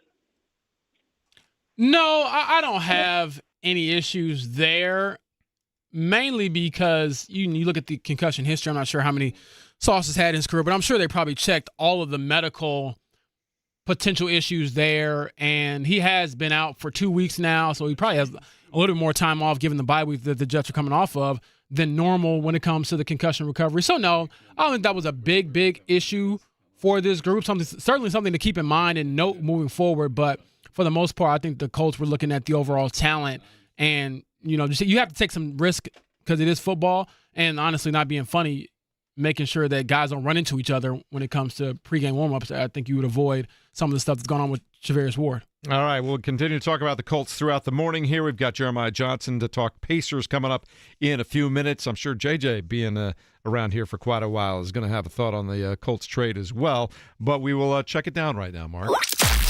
The Morning Checkdown on 93.5 and 107.5 The Fan. Just the facts, ma'am. The Colts have made a trade with the New York Jets. They send 2 first-round picks, one in 2026, one in 2027, and wide receiver A.D. Mitchell to Gang Green for Sauce Gardner, a 2-time All-Pro cornerback coming off a concussion. Your initial thoughts when this went down yesterday, Kevin Bowen? When I first heard Sauce Gardner's name to the Colts, I envisioned a first rounder, maybe like another middle rounder. So when I saw 2 first and A.D. Mitchell, I thought, oh boy, that is a little richer than I originally thought. And all chips in. I know it's a phrase that we've poked fun at before, but this is certainly it. And we'll see how quickly the Colts reap the benefits of it. Certainly goes to a premium position, which needed help. And I think if you're a Colts fan, that aspect of it you have to appreciate. James Boyd, now the fun begins. Will we see Sauce Gardner in Berlin on Sunday? That's the money question. We have to see if he'll be available to practice today, if he has made it to Indianapolis and made it through all the physicals. And I believe when there is a trade involving players as well, everyone has to pass the physical. So that means A.D. Mitchell has to get to New York and get all his testing done. So maybe Sauce Gardner is out there later today, maybe not. But, yeah, I think the practice injury report this week will indicate how healthy he is going into Berlin. And like I said, it will be kind of funny to look back years from now and say, hey, Sauce Gardner made his home debut for the Colts, not at Lucas Oil Stadium, but thousands of miles away in Berlin, Germany. Shout out listener John, who has created one of the images of the year on the Fan Morning Show we referenced earlier. That Jeff was out in the front lawn last night with his sons waving in the sky as one A.D. Mitchell headed off to New York. Mark, if you could get maybe some nice music. There we go. Jeff, how do you like this pick? Oh, that's beautiful. A.D. Mitchell in a Jets uniform into the, we call that an unidentified flying object. I was crying like that New York Jets fan kid was crying on that video that was circulating I'll tweet yesterday. that out. So I don't know if the YouTube camera will pick it up, but Mark will tweet out one of the excellent artworks we've ever seen here on the Fan Morning And that's Show. not that far from being wrong, by the way. Wait, what's not that far from being wrong? The picture. Me longingly look at AD while he's leaving. I own it. I'm good. Jets also made another big deal yesterday. Right after that, they sent Quinnen Williams, defensive tackle, to the Cowboys for a first-round and second-round pick. They are loaded up next year, the Jets are. That's for sure, in the next 2 years. Yeah, and honestly, we're talking about quarterbacks. I don't love this year's class, so more power to the Jets. All right. You got to draft a quarterback. Colts will play in Berlin against the Atlanta Falcons on Sunday, 9:30 kick. 6:30 is when the pregame fun starts right early in the morning here at 93.5 and 107.5 The Fan. You can enjoy sunrise with all of us as we get ready for that football game. First college football playoff rankings officially came out last night. No big surprise. Ohio State number 1, Indiana number 2. Notre Dame sneaks in at number 10. Are they the 10th best team in the nation right now, Kevin? Yeah, I think they deserve that ranking. Obviously, I'm heavily biased. It was interesting to see Miami all the way down at 19. I can definitely hear the head-to-head crew out there that says, wait a minute here. I think Notre Dame has proven to be the better team over the course of 2 months, and C.J. Carr's first start is not the end-all, be-all, but I was surprised to see Miami fall all the way to 19. All right, and the Pacers will host the Brooklyn Nets later on tonight at the Fieldhouse. 7 p.m. tip, just after 7 o'clock, actually. 6:30 the airtime here with Mark Boyle, Pat Boylan, right here on 93.5 and 107.5 The Fan. College basketball last night, number 1 ranked Purdue wins their season opener against Evansville. 82-51 the final score there. Fletcher Lawyer led the way with 30 points. Valpo beat Eastern Illinois 66-63. Later on tonight, Butler will host Southern Indiana up at Hinkle. That one tips off at 7 o'clock. If you want to listen on the radio, go to 92.7 Fuego to listen to the Butler Bulldogs tonight, because we have the Pacers here, obviously. And Indiana starts their season at home against Alabama A&M. That one can be heard on 93.1 FM, our sister station WIBC. Anything else you guys want to throw in before we get to break here? You good? I'm good. All right, coming up in a moment, Jeremiah Johnson right here at 93.5 and 107.5 The Fan.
You're listening to the Fan Morning Show on Sports Radio 93.5 and 107.5 The Fan.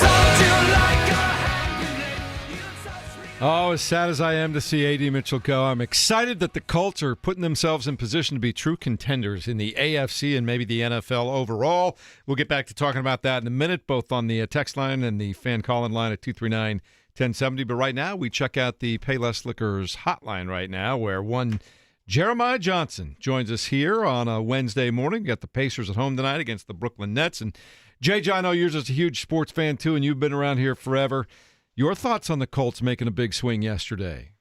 Well, I was a little surprised. I admit you don't see that many NFL trades of that magnitude and to see 2 first-round picks, but I think it was worth it, and it did bring me back to a day in the Colts Super Bowl season. That year I was the producer of the Bill Polian show, so my Mondays and Tuesdays were all about getting that show ready for Will Hampton to host and Bill Polian to talk. And I remember him walking in as giddy as could be when the Colts traded for Booger McFarland, and that turned out to be a pretty good move. So if this trade can be like that trade, Colts fans will be happy. Wow, JJ, I got to start praying for you, knowing that was one of your jobs in the past, producing the Bill Polian radio show. Boy. No, TV. It was TV. It oh was, my gosh. Intense. Oh, yeah. jeez, dear Lord. Who starts at point guard tonight? Is it Sauce Gardner?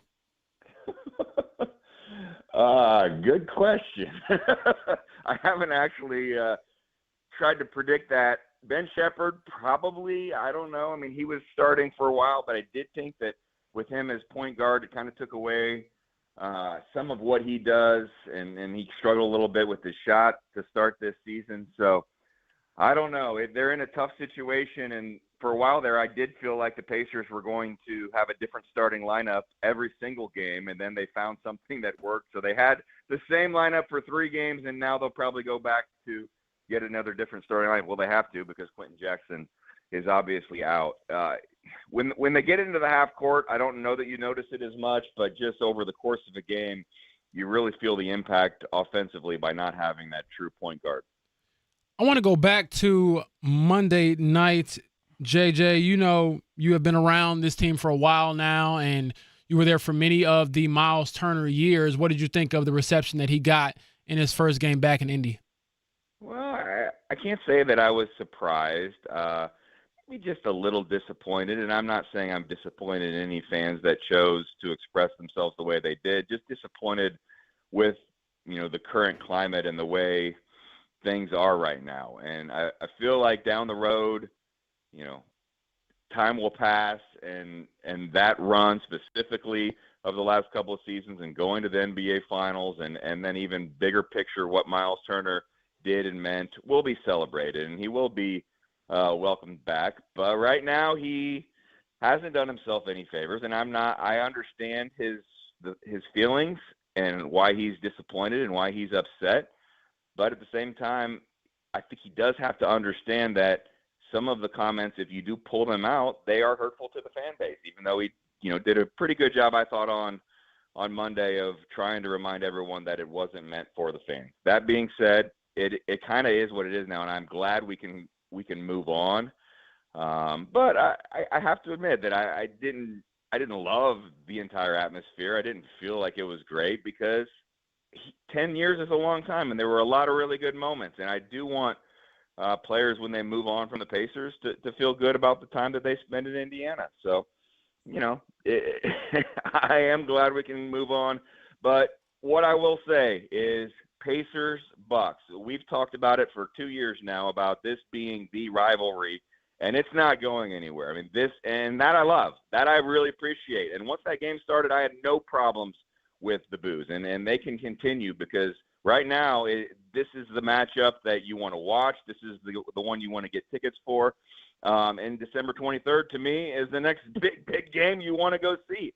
And it's not going to matter what the record is and what the injury situation is.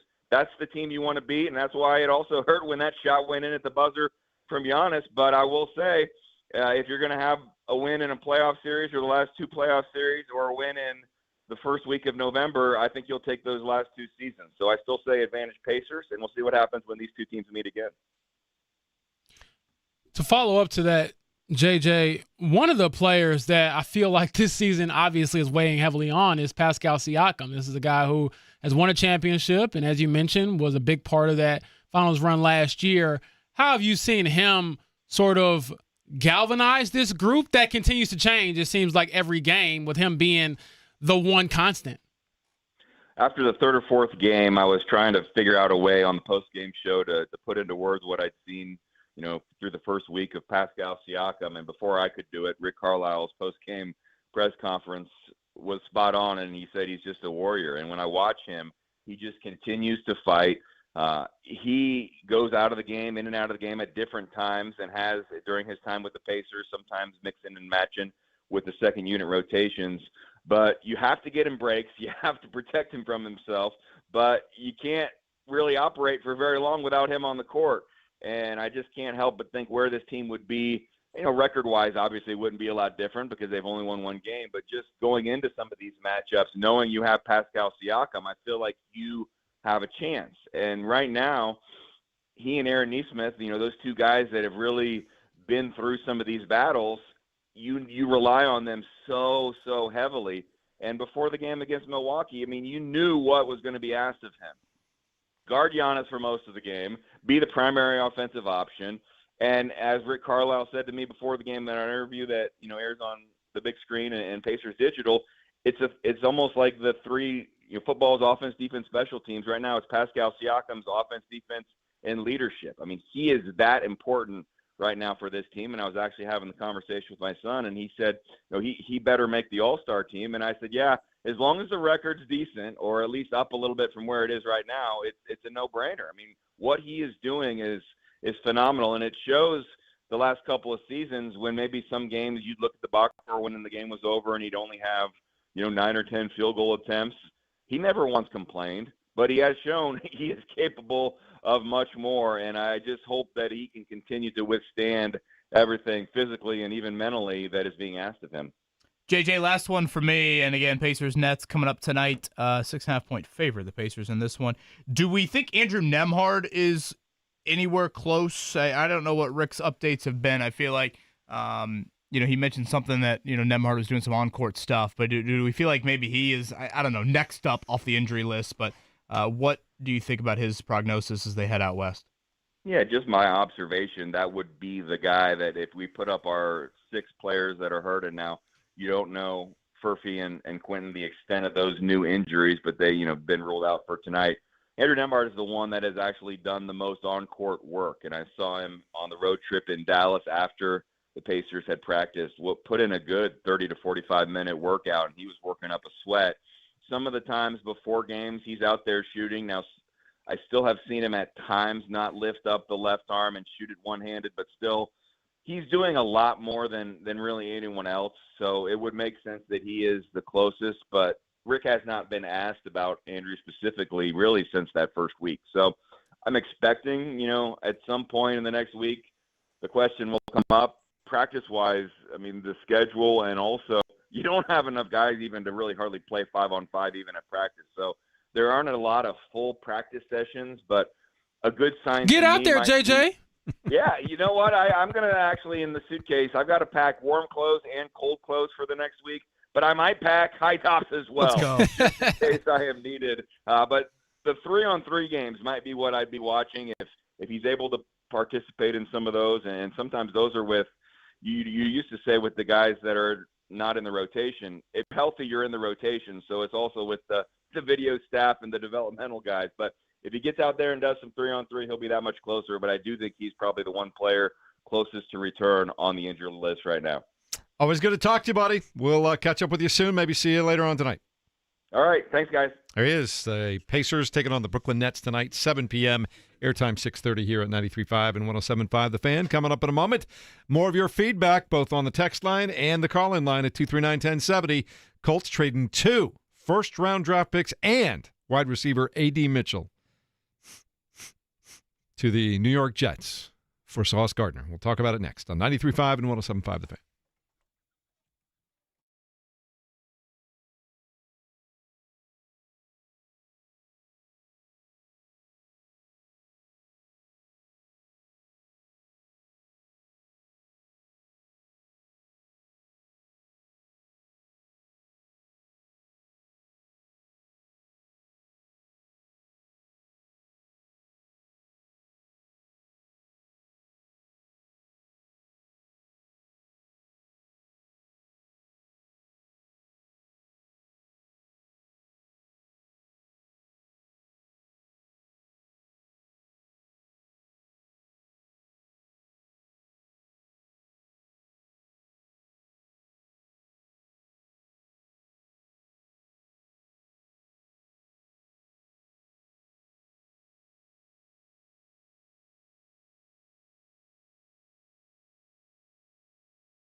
This is the Fan Morning Show with KB, JB, and Jeff. 2 first-round picks being sent to the Jets for Sauce Gardner. Do you think this is a reach for the Colts? Reach? A reach? This is robbery. I mean, my gosh, not only are you getting 2 first-round picks back, you're giving up an enormous salary. So the Colts are giving away 2 first-round picks for a corner who has a big salary and hasn't quite played up to expectations. This is a desperation move by the Indianapolis Colts. Look, Sauce Gardner at his best is a really good player, but he's not worth 2 number ones. And in no way, shape, or form has he played close to that either of the last 2 seasons. He's a good player. He's just not a great player. I don't understand this at all for the Colts. Look, I get it. You're teased. You're close to being one of the best teams in the AFC right now. The schedule gets tougher. You think you can make a run for it. There's desperation in that building. They need to make a run for it. So I understand it. I just think the Jets fleeced them by getting 2 ones.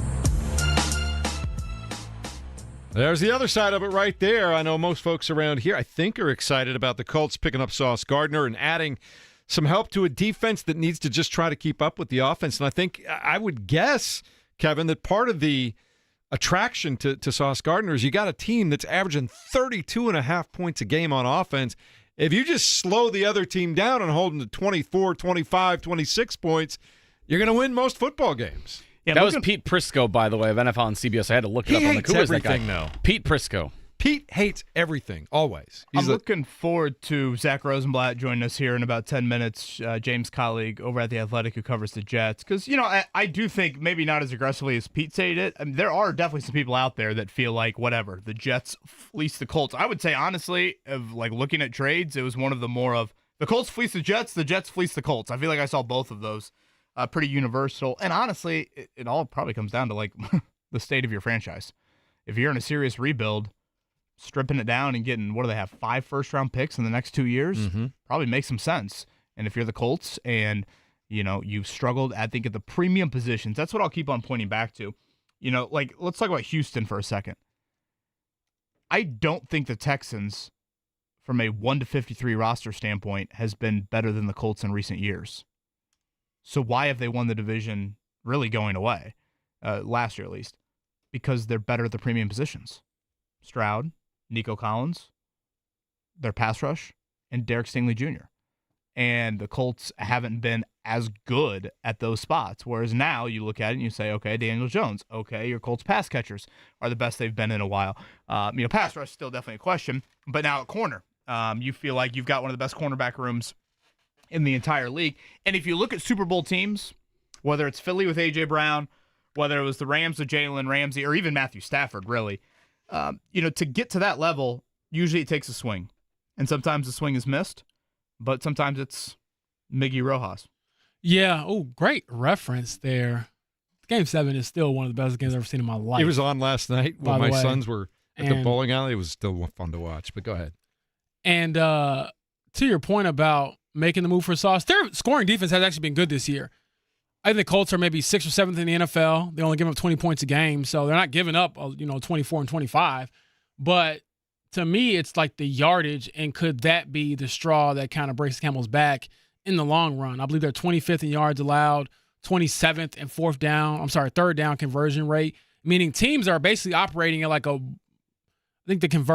when opposing quarterbacks and offenses face the Colts, they convert 45% of their third downs. That's basically 1 out of every 2. That can't happen for a defense that is good. And I know JJ brought up the Booger McFarland deal, which I hadn't even known about until maybe last week, so I had to go back and look it up. But yeah, that year, the Colts were terrible run defense. They get Booger in there. Did they go from worst to first? No, but they were formidable enough to allow that team, which was powered by their offense, to go on and I believe win the Super Bowl that year. So this to me is that move, but on steroids. We're going to, go all in, not only for just this 1 year, but for the future as well, bringing in a premium player who is only just 25 and already has 2 first-team All-Pro nods. I would have to look up to see how many Colts cornerbacks or defensive backs, period, in the franchise's history have earned a first-team All-Pro nod. And, James, just to clear up a question that I know I got a lot yesterday, continue to get today, and I'm sure you have as well. I don't look at this move and think Charvarius Ward is all of a sudden not coming back from the concussion. I guess we'll wait and get clarity on it, but I am under the impression he is coming back at some point this season. He is eligible to come off injured reserve after the bye week here, so he has to miss Sunday's game with the Falcons. For what it's worth, he's been at practice the last couple of times the Colts have practiced here, so that's my assumption. Are you with that, or do you view it in a different light? Yeah, I don't even think it's necessarily an assumption. I was able to, talk to some folks over at West 56, and the expectation is that he will return this year and play for this team and get back to playing at a high level. You think right after the bye, or you think? I think that's the question. Is is it right after the bye? Kansas City, your first game after the bye. Because even then, yes, I think you would want him right back after the bye, obviously for that Kansas City game. But at the same time, it's still just week 12. So if you can get him, let's say, rounded back into shape by week 14. I mean, you're the Colts, the new look Colts now. You're not playing for the regular season anyways. You're trying to get everybody ready for those last few games, hopefully get some rhythm, and then get into the postseason. So, yeah, the expectation that I gathered or I was able to glean was not that this was made in response to Javarius Ward, but in addition to, these guys will be out there together at some point. And, again, if they're all able to be healthy, that gives you a very potent secondary with Ward, Sauce Gardner, Kenny Moore II, and Jalen Jones, who, by the way, I do think you talk about how this team operates without necessarily utilizing linebackers as the premium in Lou Anarumo's defense. Having that bigger corner who can be a little more hands-on, has some size and some length, could Jalen Jones be somebody that you look at, as sort of like that, what do they call it, Kevin, like the robber role or like the kind of hybrid linebacker, someone you put in on passing downs when you're like, okay, we need somebody who has some size, who can cover a tight end versus, rolling out somebody like a typical linebacker and getting burned. Yeah, it's the Fan Morning Show reacting to the trade the Colts made yesterday to bring in Sauce Gardner. They send 2 first-round draft picks and A.D. Mitchell off to the Jets. Let's go to the phone lines now at 239-1070. Carlos, thanks for hanging on for a little bit. You are on the air. Go ahead. Hey, you guys heard the news that Yep. Ballard became a chef? Yeah, we brought the sauce to Indy, baby. There you go. Make some recipes in the field, baby. All right, Yeah. Carlos, appreciate the phone call. Hey, no. Listen, go listen. No. I got a couple things to refer on this trade because, throughout the years, the early 2000s, we had, one of the fastest scoring offense, and then that hurt our defense. We're based on vanilla speed kind of defense. We never had a shotgun corner. We had a hot hitting safeties like Mike Goss, Jason Belzer back in the days, the Bob Sanders, the Marley Jackson, and now we have Bynum. But this trade makes sense, and in so many ways. Number one, we always be on 8 or 9 wins, 10 wins, 9 wins, 80 wins. We're always picking on that mid-size, on the mid-range of the draft. And I think it makes sense, people in the national media are making big deal about 2 first-round picks. But Carlos, appreciate the call. We are up against it. I will add this. Vontae Davis in 2014 was a shutdown corner. And when the Colts got to the AFC title game, I would argue their best player during that season, specifically that run, was Vontae Davis. So they, I think, have more just pure depth here, certainly, with this cornerback group. And, Sauce could easily get back to being that all-pro guy, but Vontae was one of the best players in the league back in 2014. So it can go a long way. And when you look at the wideouts on the schedule the rest of the way, you're going to face some great ones, seemingly week in and week out. All right, coming up in a moment, we'll get the Jets side of things. Zach Rosenblatt covers the Jets for The Athletic. He gives us his thoughts as we continue on a Wednesday morning, 93.5, 107.5 The Fan.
They're back. Yeah.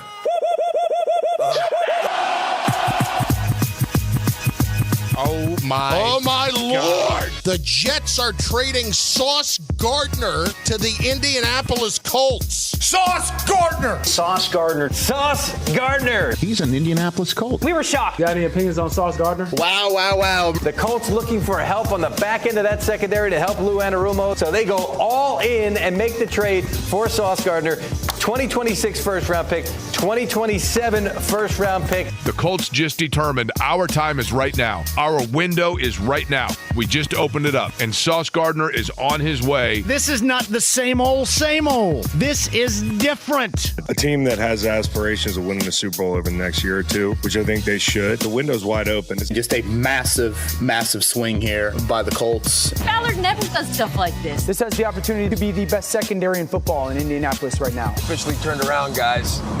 We are back, baby. We are back. We are back. Classic. We are back. We are back. I want you to put the word out there that we back up. Understand me? We back up. A lot of buzz, a lot of excitement, a lot of eyebrows being raised around the country and around the NFL in circles that pay close attention to these things. We do that here in Indianapolis as the Colts trade 2 first-round draft picks and A.D. Mitchell to the Jets yesterday for two-time Pro Bowl cornerback, all-pro cornerback, I should say, Sauce Gardner. And to find out a little bit more about what it was like from the Jet side of things and a little bit more about the latest play of Sauce Gardner when he hasn't been out because of a concussion, we bring in our next guest, Zach Rosenblatt, who covers the team for The Athletic and is kind enough to get up early and join us on the Fan Morning Show and the Payless Liquors hotline this morning. Good morning, Zach. Kept you busy yesterday, didn't we? Yeah, they always do. It's nothing new around here. How's this going down in New York right now? Yeah, I think as the dust has settled a little bit, I think the general reaction has been positive because of the amount of draft capital they got, not only with this trade, but with the Quinnen Williams and with the Cowboys, and just kind of reset the board, and now they have 5 first-round picks over the next 2 years. So, but in the moment, and even now still, honestly, it was pretty shocking. I don't think there was any inkling that Sauce was available or even potentially going to get traded. I mean, he just signed a new contract. So, like, the moment it happened, it was one of those moments where you're looking at the tweets and making sure they're not fake. Yeah, that's certainly the case, at least on my end as well, Zach. And again, thanks for joining us on the show. So reading through your story this morning, I know we collabed on a bunch of stuff yesterday, a lot of Slack messages after that trade went down. But one of the things you were able to report is that this was not some last-minute approach from the Colts. This was something that had been they had been working toward over a number of weeks. So what can you tell us about just the process of first reaching out to the Jets about Sauce and then getting it over the finish line to finally get him in a Colts uniform? Yeah, so, I mean, I think it was more like a couple weeks ago they just had conversations like all teams do. The Colts were calling around the league looking for a corner, and they called the Jets to ask about their cornerbacks, not just Sauce, but Sauce was the main part of the conversation, and the Jets were like, yeah, we're not really trading him unless somebody blows us away with an offer, and the Colts were like, okay, and then, you get back to now this week, and the Colts call again, and they start offering a little bit more, and as they keep having more conversations, they offer more and more to the point where Darren Muji, the Jets GM, couldn't really say no anymore, and they agreed on the draft picks, and then Muji wanted to throw in A.D. Mitchell. I think he was really high on his potential, so you add him into that, and Muji kind of interestingly said in his press conference yesterday, and this was kind of, you could kind of see it at the time, but I didn't think they would trade him right away. But they structured it in a way that would allow them to trade him if the opportunity arose, essentially, which is a pretty crazy thing to admit. Not crazy, but pretty interesting thing to admit because, that's a star player and that's someone who you built around and you just announced as your cornerstone a few months ago. Zach, thanks for the time this morning. If we had this conversation yesterday at 9:05 and I told you Sauce Gardner was about to get traded, you would have thought the compensation would have looked like what? Oh, man, that's a good question. Multiple firsts for sure. Like that's what I would have thought. Plus if you're going to trade him, yeah, probably. Yeah, I mean, it's hard for me to even answer that because I just it wasn't a thing that I even considered. So, if you ask me the same question about Garrett Wilson right now, I don't know that I'd have a good answer. Probably 2 firsts, 3 firsts in a player or something crazy like that. So, it's rare that non-quarterbacks get traded for multiple firsts. It takes a really special player. I do think Sauce is maybe better than some of the perception that's gotten out about him at this point. He is a flawed player, like he's not Patrick Surtain, but I think he's been one of, if not the top 5 best corners in the NFL over the last 5 years. So. Could you delve a little bit deeper into that? And I hate to throw out letter grades, but I am the son of 2 teachers, so I tend to kind of do that. Maybe early in his career, he was A+ type of player, and maybe, I don't know, this year it's, A-, B+ if you want to get super technical there. And also, could you hit on how much shadowing did he do for, a variety of defenses he played for? Yeah, so I'll answer the second part first. With the Robert Saleh defense, they had their guys staying on their side. So they had Sauce Gardner on one side, DJ Reed on the other, and he almost never traveled. With this new defense, he was traveling a little bit more. It still wasn't 100% of the time, but he was traveling, and he was doing a pretty good job of it. And then, you asked about the grades. So I'd say, yeah, A+ the first 2 years. I mean, an all-pro your first 2 years in the NFL is pretty crazy. And I think in retrospect, Jets fans didn't realize how spoiled they were. And what that did was it raised the expectation. So the last 2 years where I'd say he was a B+ probably, they thought that he was bad, and that was not the case. The reality of Sauce is, fans, not only Jets fans, but especially Jets fans, focus on the things that he doesn't do, which is he doesn't really get interceptions, and he hasn't historically been a great tackler. But they don't focus on the thing that he does do, which is keep the receiver from catching the ball, and he does it as well as anybody in the NFL.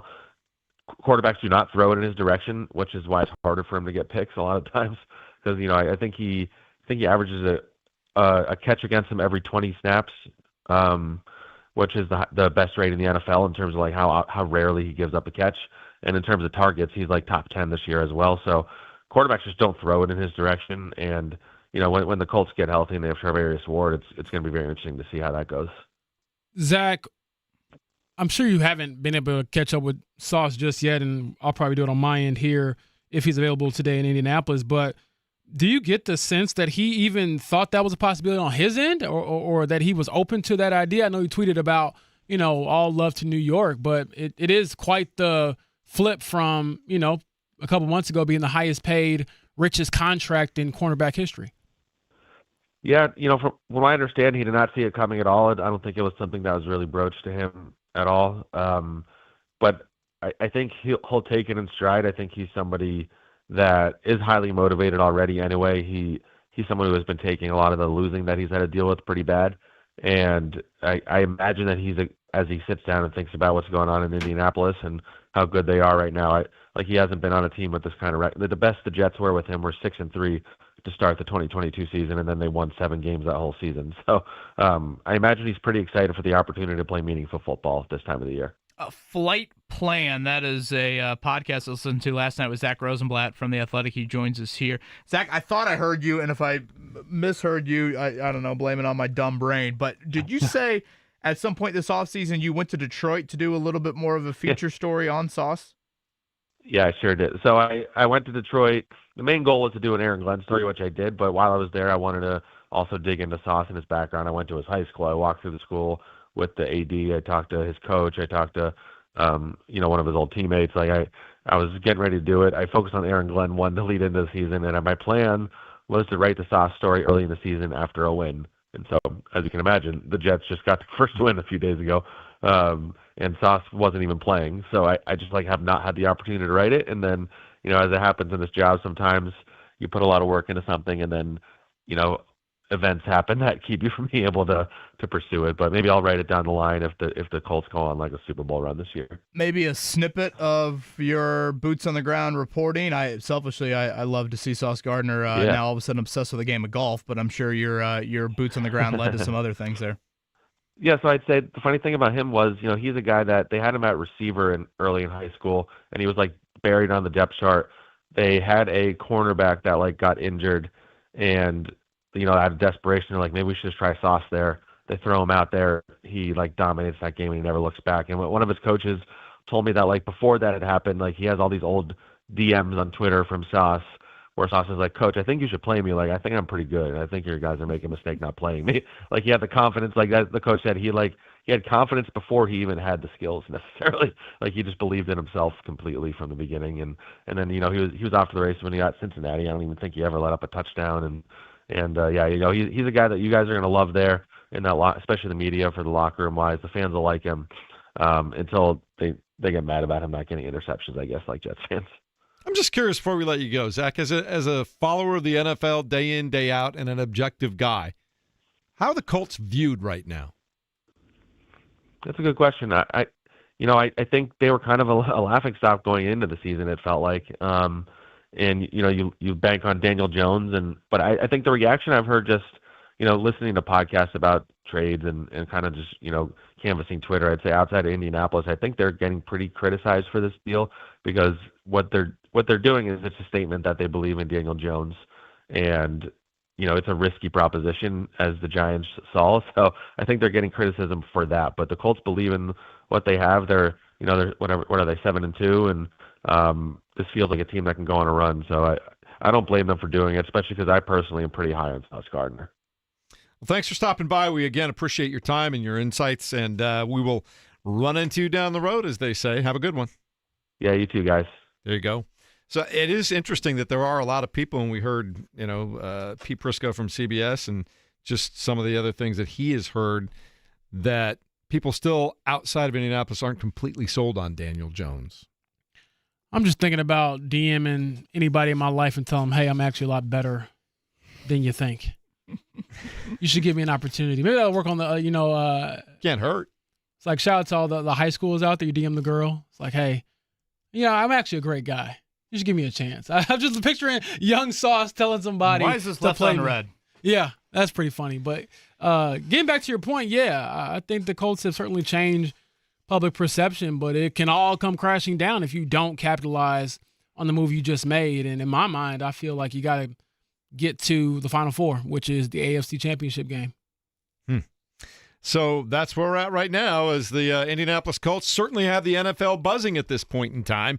We'll check on some of the texts and get some more phone calls coming up in a few minutes over the rest of the show. But before we get into the check down, I did want to let you guys know, that Jake Query and I are all in on Men's Health and getting checked out. And we tell you all the time about coming up on December 7th. You got to help us out with Franciscan. You can go get all kinds of quick checks done on yourself to keep yourself up and running. Men's Health is a big thing for us, a big thing going forward. As you know, Jake Query had a heart attack several years ago, ended up in the hospital for a couple of days.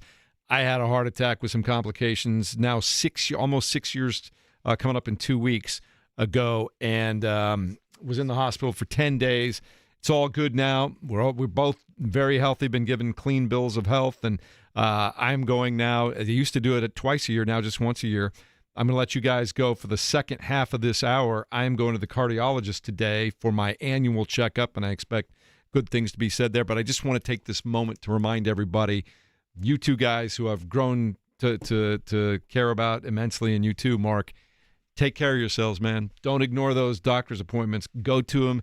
Get yourself checked out. Meet us on the 7th, December 7th at Gugman House, and get these free screenings because it'll save your life, man.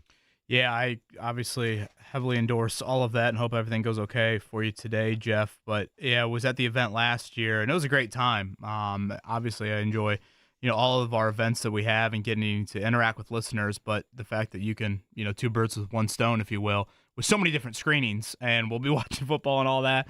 Sounds like a pretty good way to spend a Sunday afternoon. So, yes, December 7th, more details up on our website, 1075 The Fan. Thank you to Franciscan Health, who is always partnering and doing a great job and helping us try to live our lives in the healthiest way possible. And also for you, Jason, I know you're a young guy, but start paying attention to this stuff now.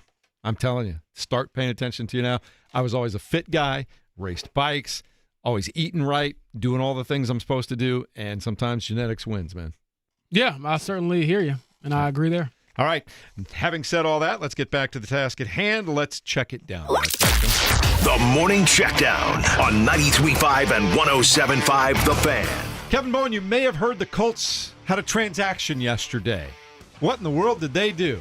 Yeah, so they brought Chad Muma back to their practice squad, and I have a feeling that's just some linebacker insurance. So we'll see how the rest of the week plays out for him. In addition to that, they traded 2 first-round draft picks and A.D. Mitchell to the New York Jets for Sauce Gardner. Everybody's been weighing in on this. Some national people think that the Jets got fleeced. Some think the Colts got fleeced. Some still don't believe in Daniel Jones. What does it mean right here, right now for the Colts, James? It means that the Colts are trying to go win a Super Bowl this year. That's the short version of it. You believe in your offense, number one offense in the NFL. You think you have some pieces on defense. You try to upgrade that. I think Chris Ballard said that in his statement yesterday. It's something about elevating the entire unit. So that's what you're hoping you get with Sauce Gardner. And so he brings the sauce. He brings a lot of swagger. Certainly a hell of a resume. And I think this is, like I just said, AFC Championship or bust. Yeah, I also read over the last 12 hours as I've been trying to get to know everything about Sauce. Dating or dated at one point Ice Spice. How about that? Oh, okay. Nice. Sauce and Spice. Good for Sauce. There Is we that go. one of the Spice Girls? No. That's Nah. a different. I think it's a Come on, different. Kevin. Yeah. She's a rapper. Come on, Kevin. Okay. All right. We will also tell you that the Colts play Sunday morning, 9:30 in Berlin. You'll be there, James Boyd, when they kick off against the Atlanta Falcons. Yep, I take off tomorrow after practice, and so I believe I go from here to Newark to Belgium, and then Belgium to Germany. Just to remind everybody, just the lay of the land for the Colts this week, they will practice today and tomorrow normally before boarding their own flight Thursday night to Berlin. So Sauce Gardner missed the Week 8 matchup for the Jets with concussion. They had their bye week last week, so it's only 2 practices for the Colts this week. They'll walk through it Friday over there in Berlin. Still plenty of time for Sauce Gardner to progress through concussion protocol, and I would assume play some role on Sunday. But those are just a couple of the, I guess, hurdles, if you will, for him to get ready. And the Jets already played overseas this year, so passport dusted off and ready to go. All right. Meanwhile, when the Colts do get back to practice today, what are they looking forward to seeing? Who are you guys looking forward to see who may or may not be on the field for this first practice of the week? Well, they reportedly had no injuries in the loss to Pittsburgh, so if there is a positive from that, no injuries in that game. Now, of course, we've seen some guys develop, whatever injuries off of that. So, that's always a question to keep in mind. So we'll see exactly what it looks like as they get ready for the Falcons. One thing about Atlanta, they have a really poor point differential. They're 3-5, but unlike some of these other bottom feeders the Colts have played this year, they have some dudes. And as I look back to the Colts season this year, the Colts did a great job against a Tyreek Hill, against a Max Crosby, but Puka Nacua wrecked the game. TJ Watt wrecked the game. So you're going to face Bijan Robinson and Drake London on Sunday. They're stars. They can wreck games. It is vital, and Lou Anarumo pointed out yesterday, tackling will be a premium for the Colts on Sunday. So, again, Atlanta on paper, the Colts are close to a touchdown favorite for a reason, but there's a little bit more, I think, potency with the Falcons and some of these other teams the Colts have played. All right, there were several other trades made in the NFL yesterday, Jets being chief among them again. They traded their defensive line stud, Quinnen Williams, to the Dallas Cowboys for a first-round pick and a second-round pick. Wide receivers on the move. The Jacksonville Jaguars picked up Jacoby Myers from the Raiders. Is that going to affect things down the stretch for the Colts as they try and win a division here?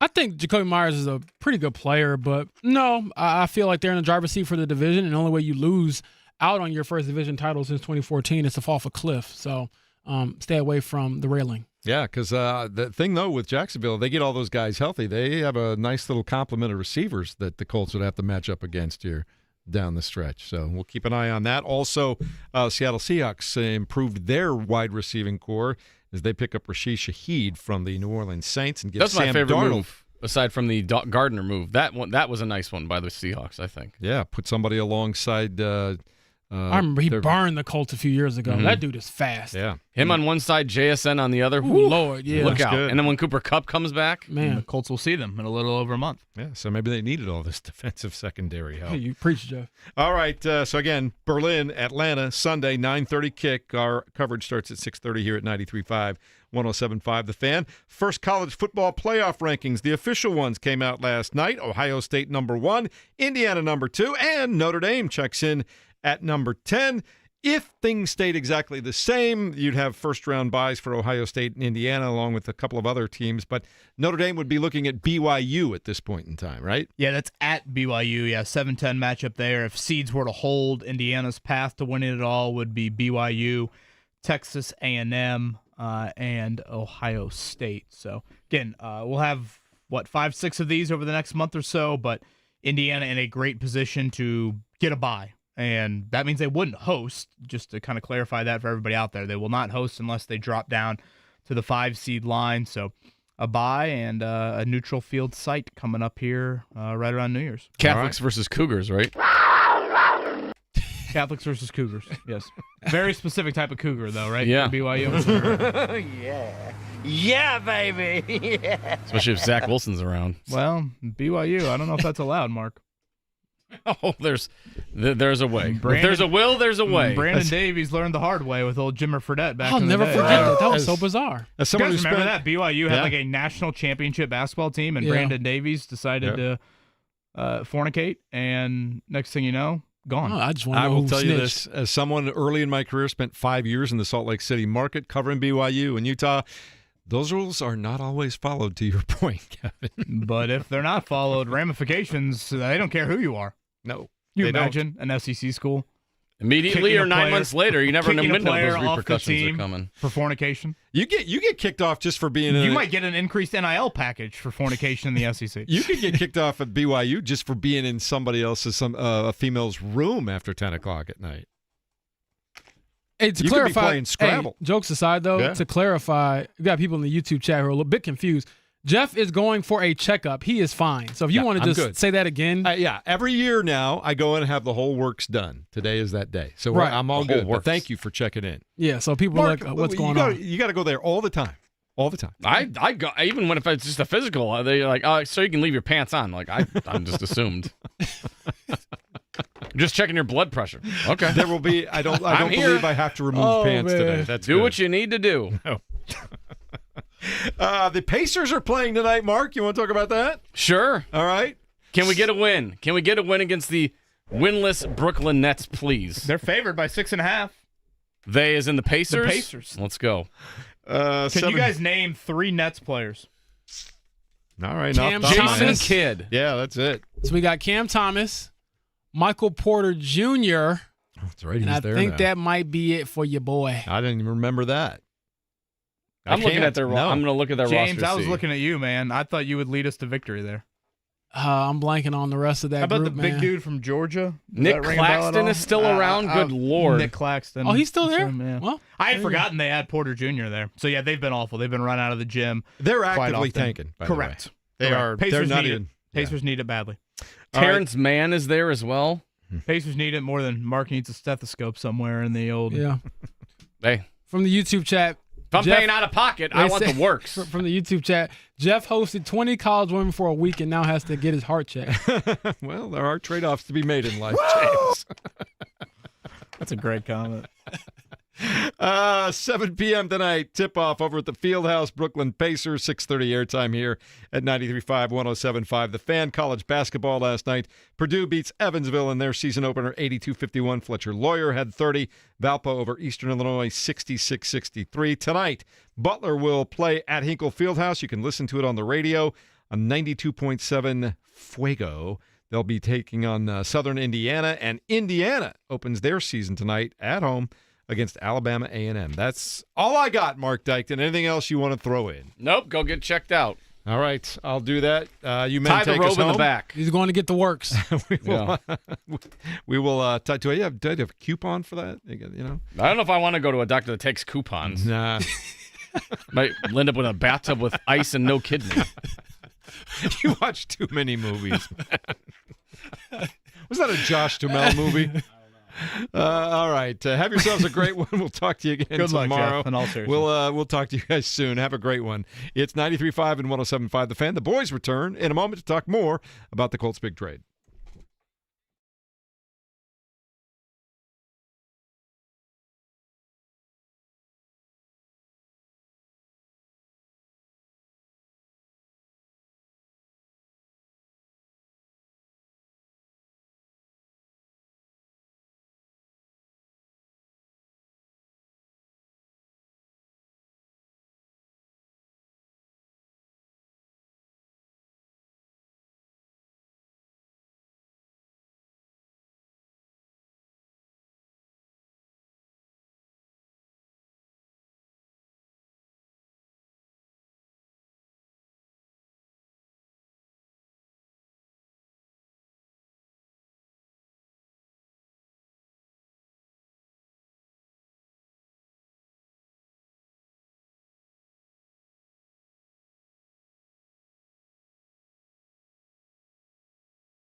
We got reaction for you all day long as the Colts make one of their biggest trades in franchise history. Mark, before we get back into that, how about we take fast fingers? Butler, the Screaming Eagles of Southern Indiana, coming up tonight inside of Hinkle Fieldhouse. Finley Bizjack, a couple nice performances in the exhibition games for Butler. We'll see if Thad Matta can get close to the NCAA tournament, get in the NCAA tournament, frankly, here coming up in year 4. So 317-239-1070, a 4-pack we'll give away to that matchup here tonight. Reminder, Indiana, Alabama A&M, 8 o'clock.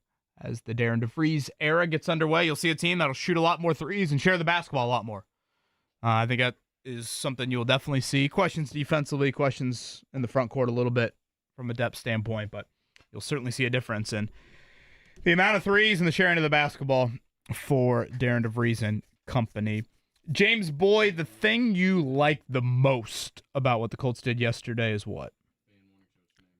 The way Sauce's contract is structured, perhaps? Okay, so we haven't gotten into this. So go ahead and explain a little bit more. Yeah, I'm not by any means some cap guru, but the way his contract is sort of structured, given the bonuses and the different avenues you can take to basically pay the guy, he has a very low salary this year. I believe it's less than like $1 million as far as actual base salary. I think the year after that, I want to say it jumps to about $10 million. Then it gets expensive. So for the next 2 years, you have a very discounted player at a very elite position, hopefully playing at an elite level, which allows you to still have some flexibility, I think, moving forward to perhaps, pay Daniel Jones and go out and pay Alec Pierce. And so it's not – I know people look at the raw number. I think it's like 130 over the next 5.5 years, but it's not split up evenly over the next 5 years.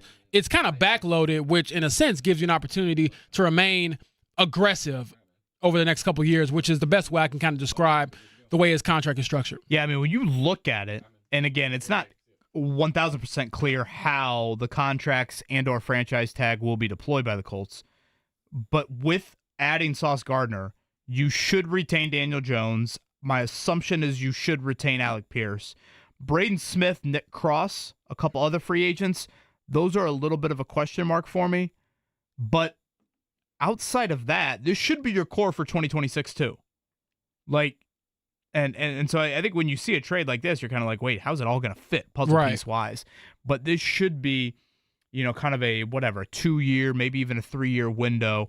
I'll be curious, okay, what are, does Jonathan Taylor want a contract extension? Those sorts of things. Yeah. I would add that. Okay, if I went the flip, your biggest question would be what? Is it more of compensation or more of Sauce Gardner as the player? The player. Just getting back to the All-Pro? Yeah. Because when you give up that much for a guy, you can't just be good. You have to be elite. You have to be one of the best cornerbacks in all of football. So are you first, second team All-Pro? I'm not saying this year, granted, changed teams and had the concussion recently. And then at times, if you look at his actual numbers, to Zach Rosenblatt's point from earlier, and shout out to my colleague for joining the show here about 30 minutes ago, with Sauce, it's I enjoyed that interview, by the way. I would encourage everyone Zach to check it out. He's awesome, man. One of the more seasoned reporters, and I say that because not only does he cover the Jets, but they're always doing something chaotic. So I think I'm covering chaos. No, that team, that franchise is a lot. But to Zach's point from earlier, Sauce is still a really good cornerback, but if you look at his numbers, it's kind of like it's either nothing or everything. Yeah, he's given up about 17 yards a catch this year, but he's also, when quarterbacks target him, only giving up 46% completion rate. So it's like he's really good until he isn't for that 1 or 2 plays. And so I also wonder, though, will a change in scenery, a change in scheme, having a more talented back end around him, will that help you, get back to the levels you were playing at? Yeah, I'm not a big pro football focused guy, but I think a decent amount of people at least know what it is and, point to those numbers. I want to say Gardner was ranked 21st among corners at this point of the season. Again, I don't look at that as gospel. James, I think you just laid it out pretty well. He doesn't get targeted very often. Frankly, I think he's already earned the reputation from teams that you stay away from him. But when he has been targeted at times this season, yes, a few more big plays. Yeah. I think have been allowed by him.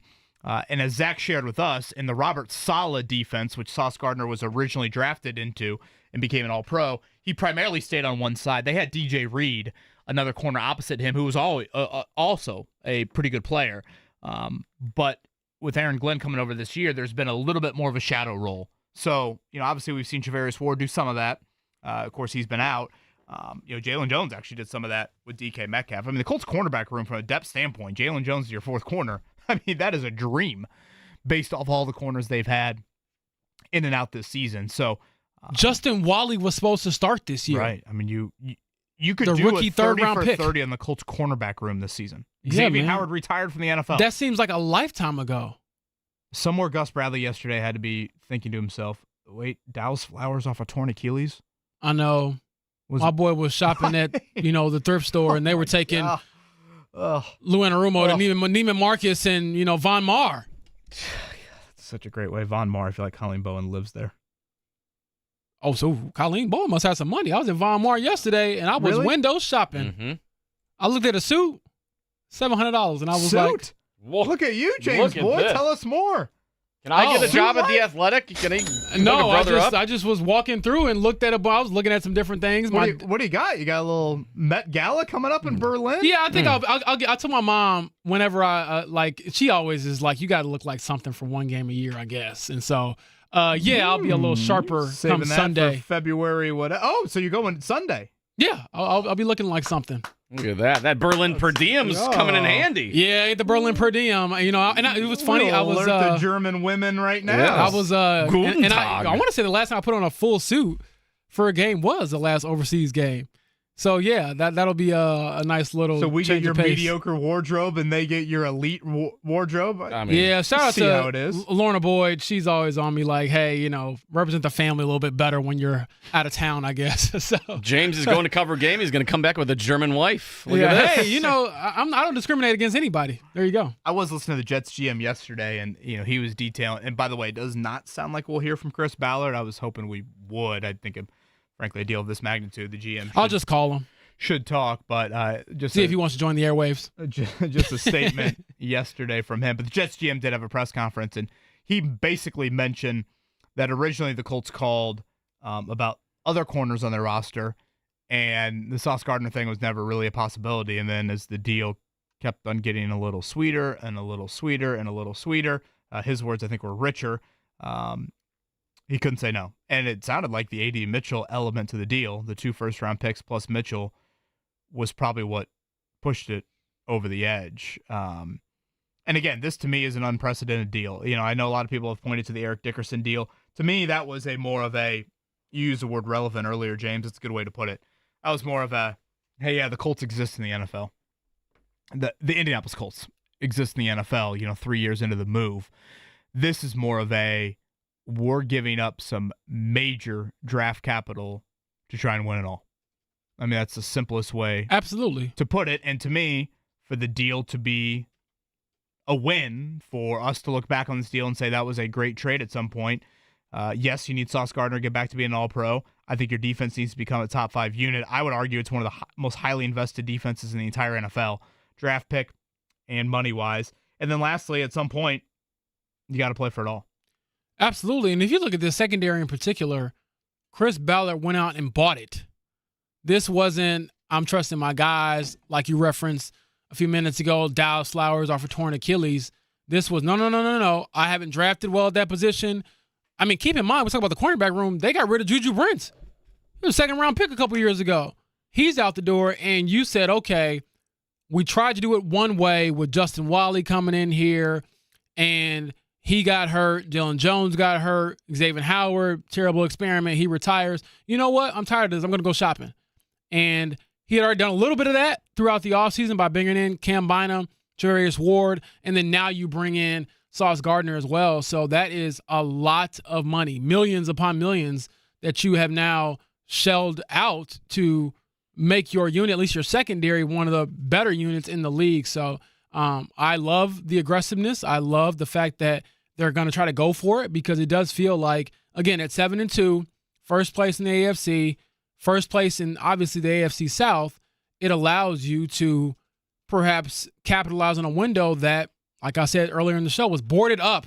Was it even attached to the house? Was the glass even on like the bed of the truck to be put into the house? I mean, this has been a remarkable turnaround, not only for this franchise over the last few months, but just this season. I mean, coming into it, so many doubts, so many questions, and now the questions have become louder but bigger, and I think better to a certain degree, because this isn't questions about, oh, are we going to be a good team? It's no, how good can you be? We will do it one final time. It's Kevin Bell and James Boyd, Mark Dighton, closing out the morning show here on a Wednesday.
You're listening to the Fan Morning Show on 93.5 and 107.5 The Fan. Question about that, and really, quite honestly, after this last week's performance, look, you can't just jump off the bandwagon on Daniel Jones. Right. Because of how the Pittsburgh game looked. There's always a lot of context about interceptions.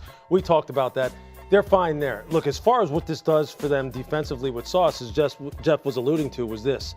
He gives them a movable chess piece. Yep. He's a guy you can go ahead and stick on number ones and say, hey, look, I need you to dog this guy all over the football field. Yep. Look, as far as the penalties and the holdings over the past couple of years, one of the things that Lou, I'm sure, and Aruma, the defensive coordinator, will do is back him off a little bit, let him play with more eyes, and not have him up on the line of scrimmage doing this all the time. Because when you're out there and you're charged with covering the team's number one wide receiver in press, you're going to get some holding penalties because it's hand-to-hand combat, play after play after play. His skill level hasn't diminished. They'll give him a little bit of a break.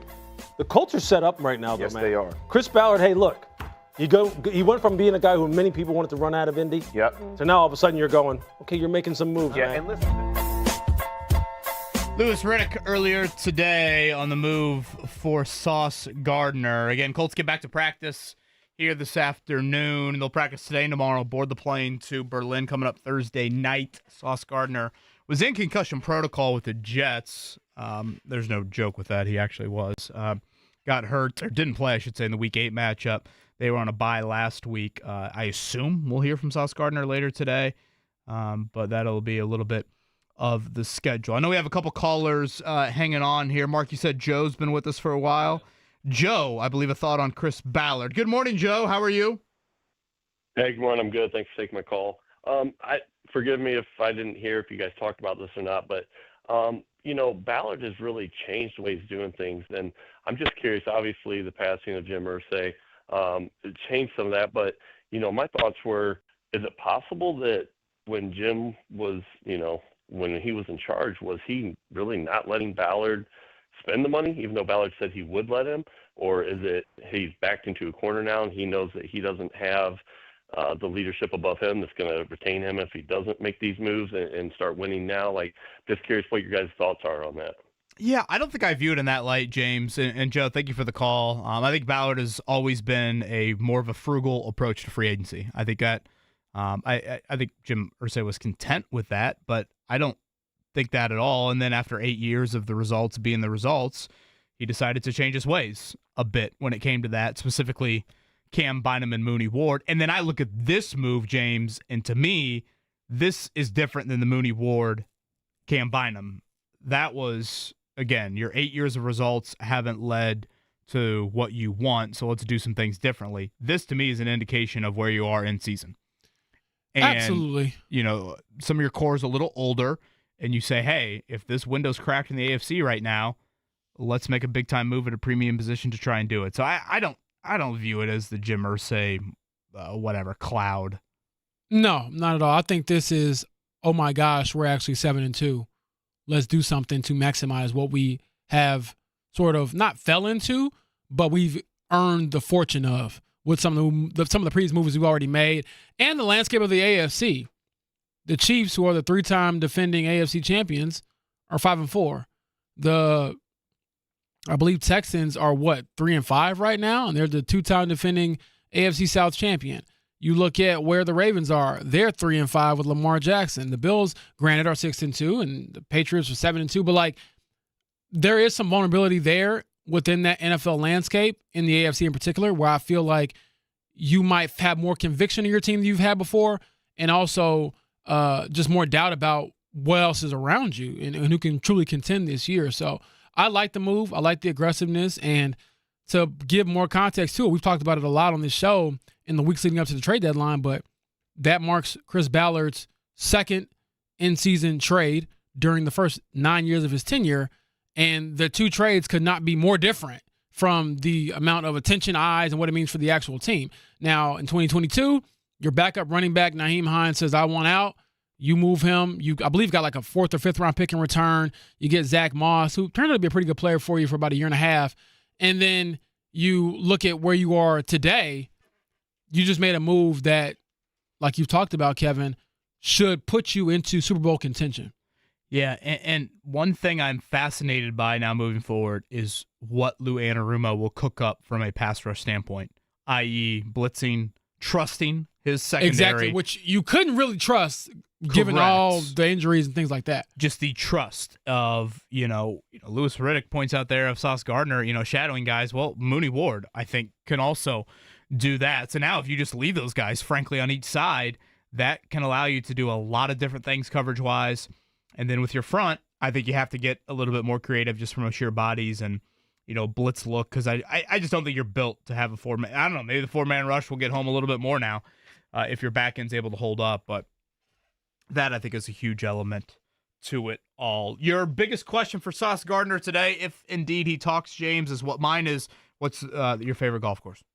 I think besides the typical how'd you get the nickname Sauce, which I'm sure someone will ask, and maybe that'll even be me, I think it's all about the pressure of the move. And similar to how the Bucs made all those weird things happen, waving and stretching Damian Lillard to bring in Miles Turner, the pressure of, okay, we did all these things, 2 first-round picks, a second-round pick a couple years ago that was A.D. Mitchell, we gave that up for you. How do you embrace the pressure of knowing, and I think Sauce will be pretty candid from what I've gathered from other people that have covered him, about that and not shy away from that and asking him directly, they made this move to go win a Super Bowl. How much pressure do you put on yourself to deliver in that sense? I'm not saying you're going to do it by yourself, but yeah, man, that's the stakes now. All right, getting you set for tonight. Again, Pacers on our airwaves. That coverage will begin at 6:30. They are a favorite over the winless Brooklyn Nets. Fuego, 92.7 for Butler and Southern Indiana and IU. It's an 8 o'clock tip down there in Bloomington as the Darren DeVries era gets underway. IU and Alabama A&M. They're coached by Dante Jackson, who was at Grambling when Purdue played them in the tournament. And shout out to my boy Karan Davis, Indiana native. Jeff will be back tomorrow. Kevin Bowe and James Bull.